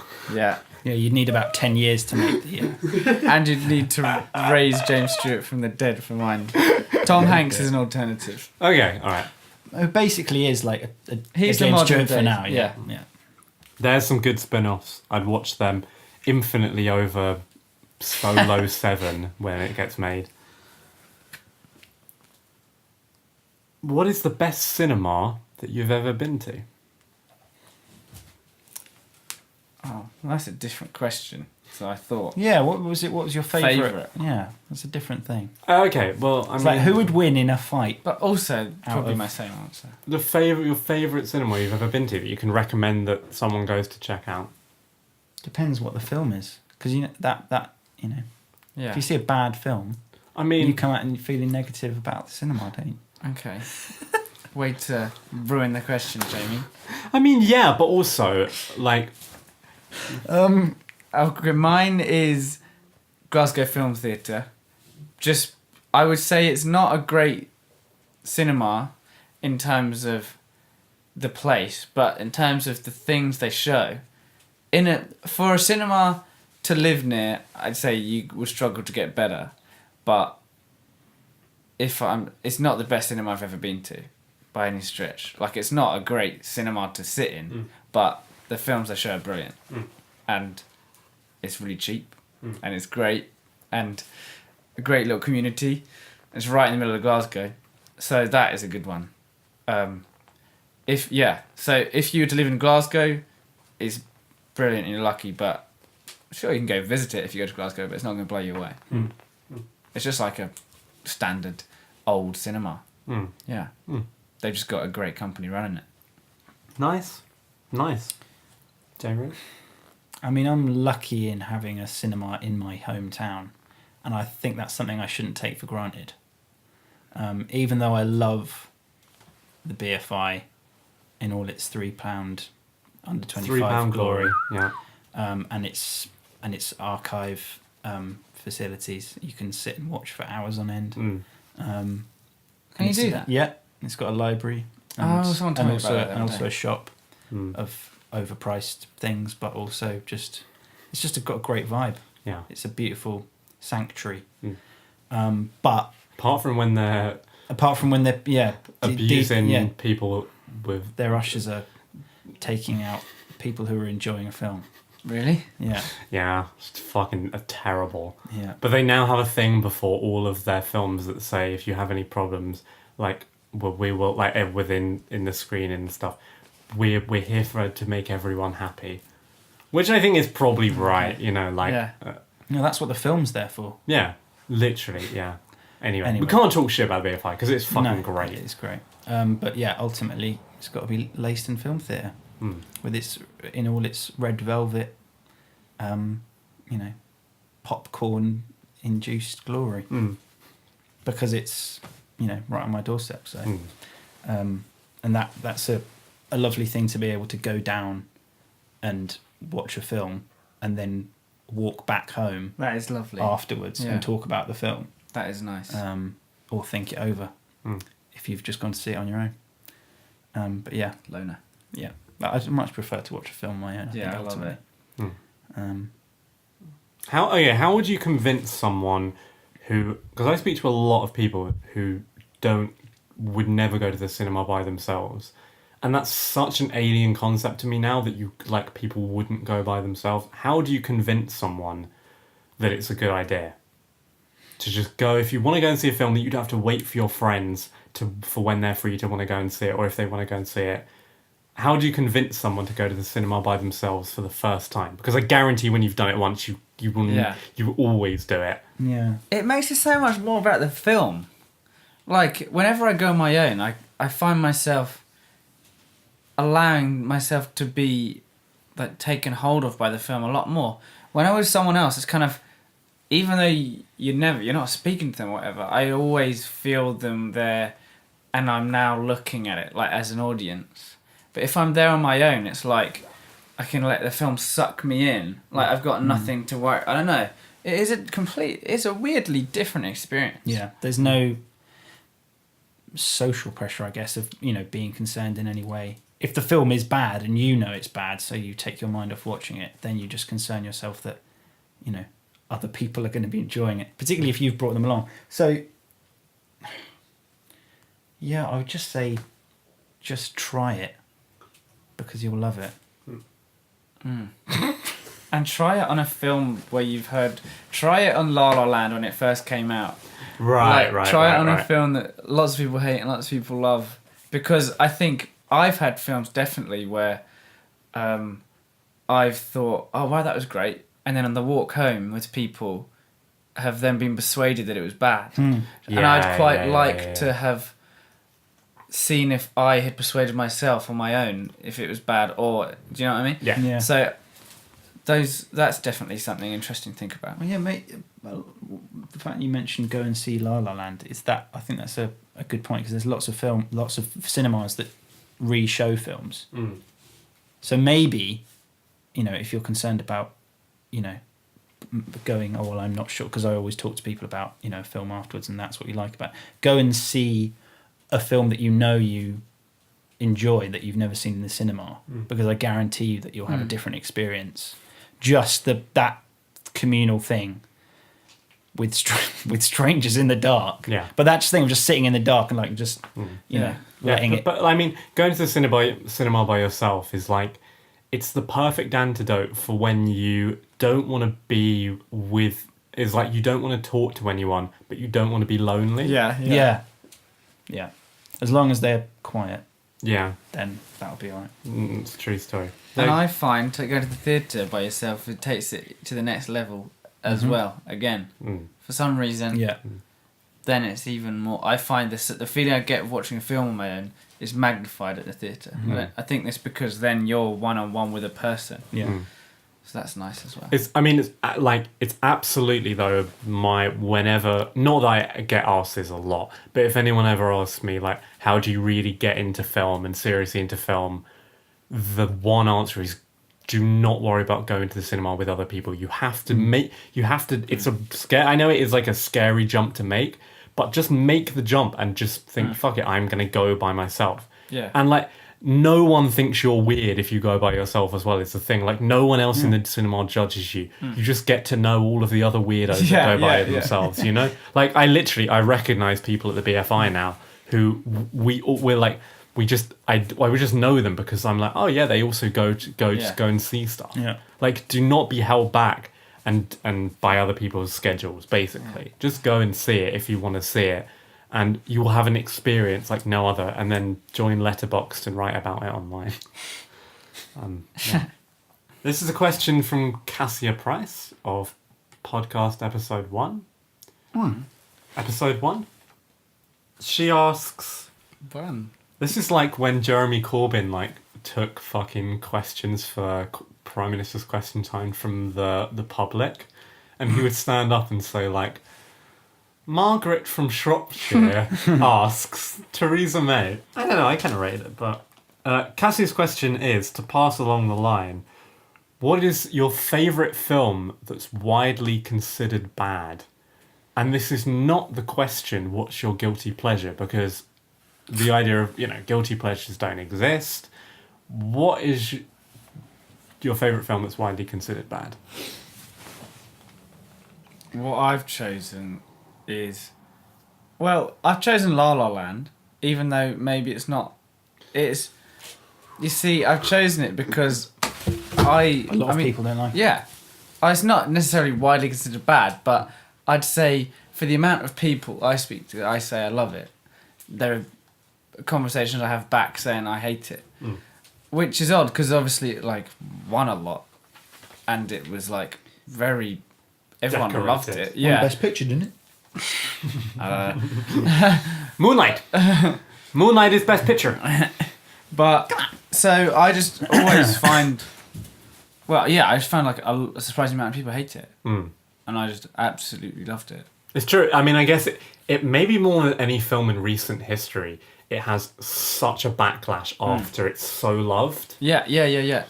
So it's not necessarily one of these films that everyone hates and I love, but I find a lot of people hate it and a lot of people love it, and I find that really interesting because it was one of these films that I came out of the cinema and I was like, wow, that has changed me in a way. But you saw it before we all saw it together, didn't you? Yeah, I saw it the only time I saw it.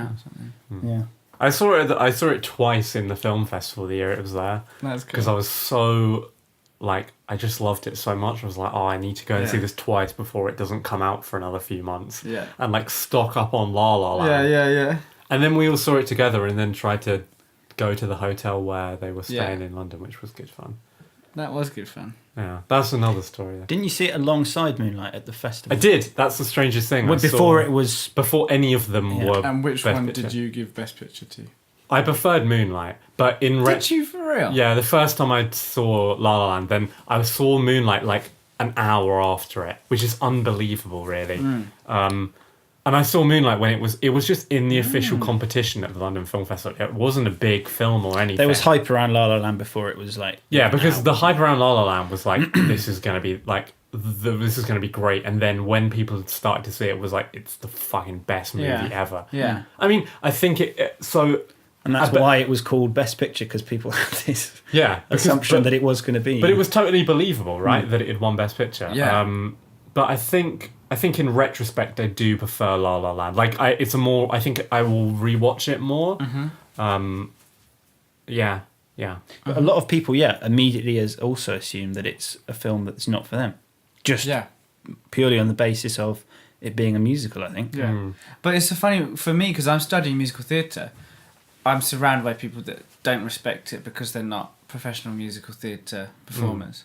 In terms of, like, they haven't been trained as musical theatre dancers and musical theatre singers, which is also a lot of interesting conversations that I then created. But it's just, I just find it funny that I had such a genuine reaction of, like, love towards it.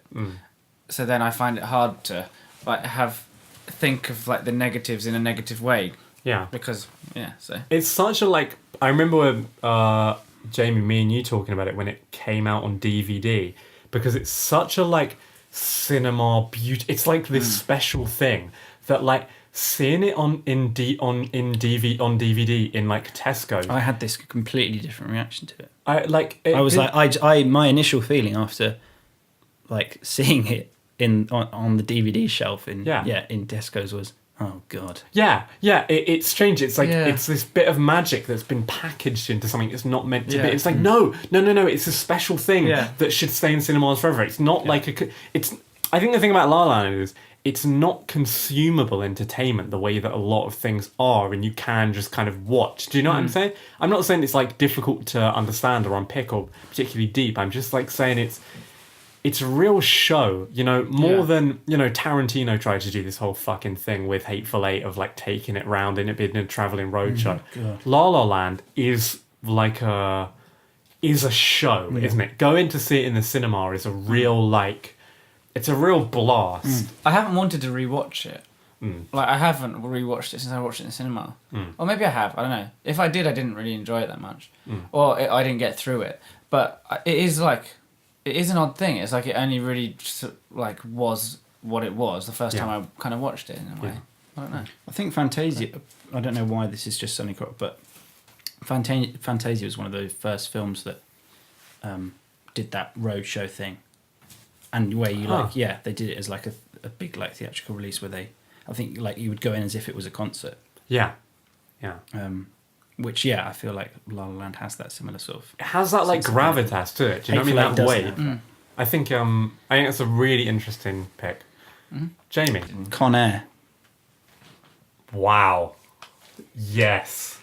Because I think people see that as a, you know, it's in that canon of Nicolas Cage's films probably that, you know, is bad but it's good.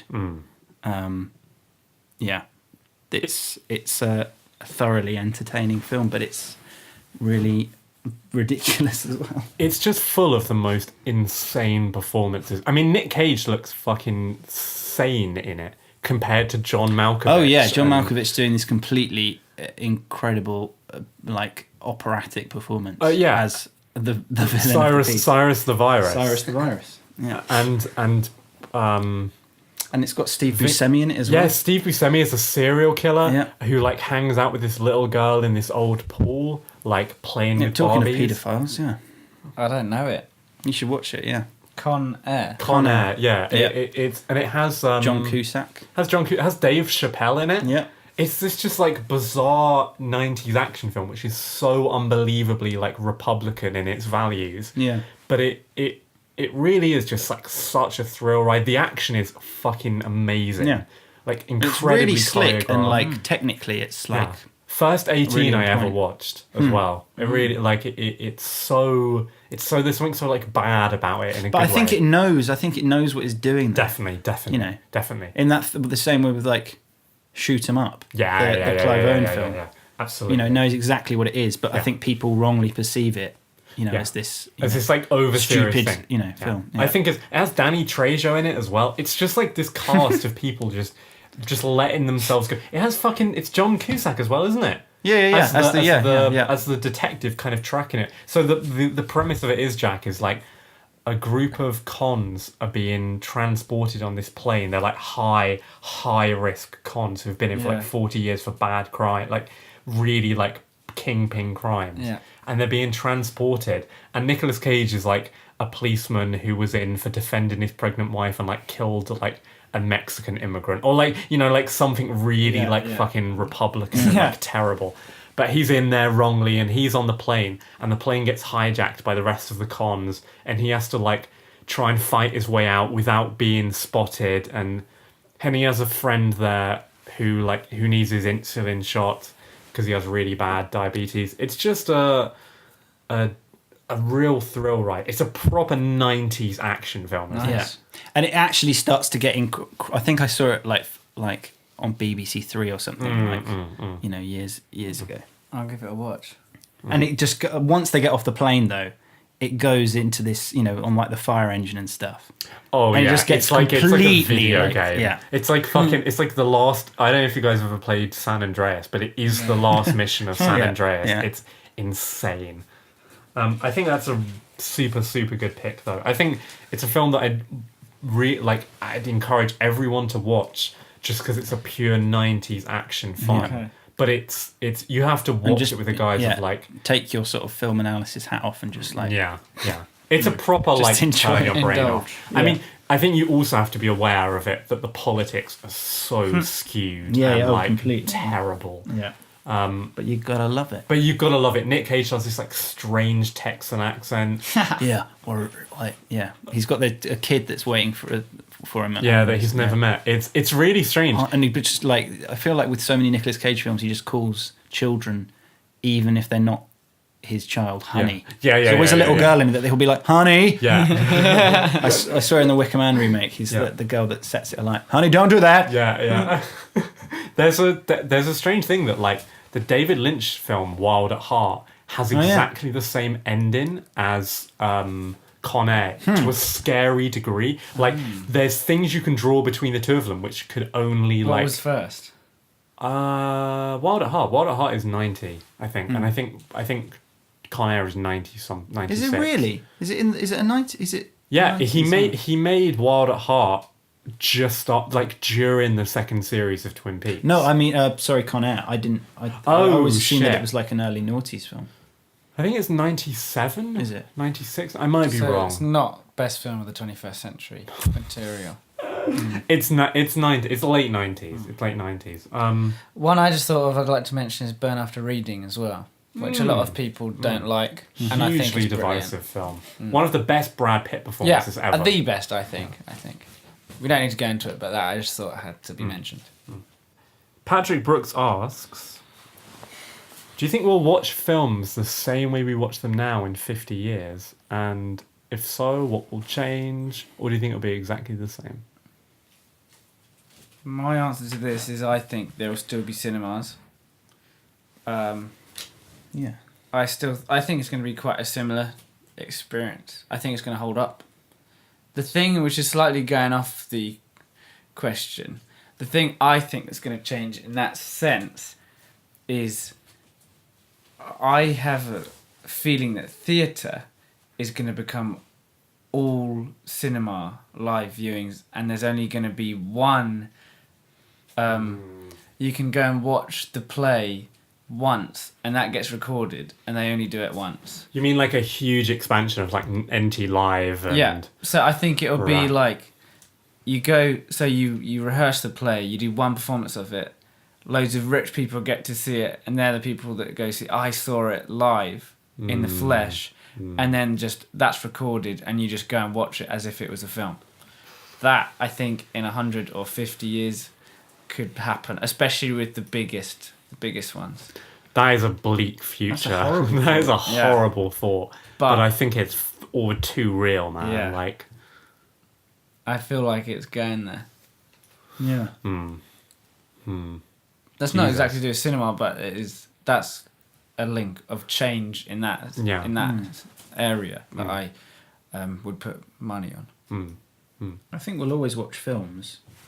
I think people probably become, as they are now, I think, largely less concerned where they see it. I think. That's me giving Jamie the signal to sit forward a little bit. And then stroking his leg again. No, it's all right. Sorry. Yeah. No, I think that they will... I think there'll still be cinemas and, people still watch films on their phones on their toilet.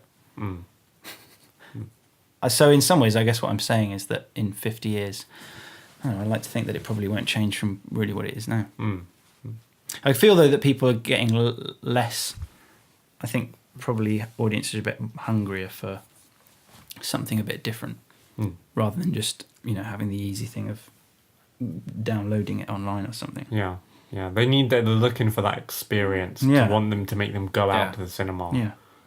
Well, thanks so much, guys. I mean, I just want to end with a recommendation of a film I watched very recently on DVD, as I will do an unseen or an underrated film. Or I don't think this one's underrated, but it's probably underseen by a lot of people kind of our age.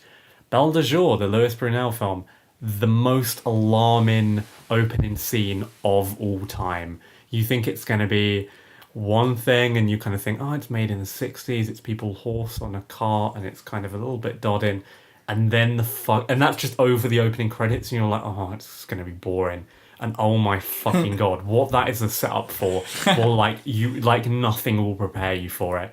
The film is about a very repressed French housewife who decides to become a prostitute in the afternoon. And Belle de Jour, I think, literally translates as beauty of the afternoon, or she just on her afternoon weekdays to kind of get all of her repressed thoughts out. Is it French? It is. It's like the most French thing ever. Belle de Jour would absolutely recommend it. Did you go? Yeah. Oh, garlic, baguette. It's really, really wonderful. Seek it out on DVD. Belle de Jour. Where can people find you guys on online? To be honest, my online presence isn't too overwhelming. I wouldn't worry too much. Really. I'd just come round and meet me in person, and we get to know. If you're interested in knowing Jack, hit me up and I'll give you his phone number on the fly. It's a better way to sort things out. That's Jack's YouTube channel, which is titled Jack PH, right? Is great. You can find the Baker, the Chet Baker ode on there. Yeah. Along with some of Jack's other content, kind of. Some of it more abstract, some of it kind of more fine arty, some of it kind of more Casey Neistat-y. Yeah. It's bits really and bobs, great. little messing arounds, really. Just all experimentation. There's just some little silly things there. Yeah. Some things that can just make you laugh, and some things that you won't understand. that I haven't bothered to explain. But ideas that had to be executed. Yeah. It's pretty much the same thing with my YouTube channel. Yeah. Weird, a lot of niche film things in there, that some people might enjoy.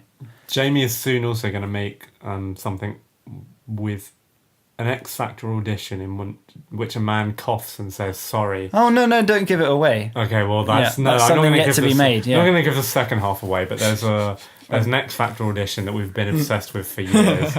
And a line from a Harry Potter film. What are they called? They're called like Fallen Angels or something. Yeah, they definitely are that. They go, we built this city. We built this city on rock and roll. Build this. Sorry. The man just shouts sorry out loud because his voice broke. And all the judge, they cut to fucking dumbass Louis Walsh's face, just so, he's like he's sort of laughing at them, isn't he, while they're crying. It's terrible. It's awful. Well, on that note... Yeah.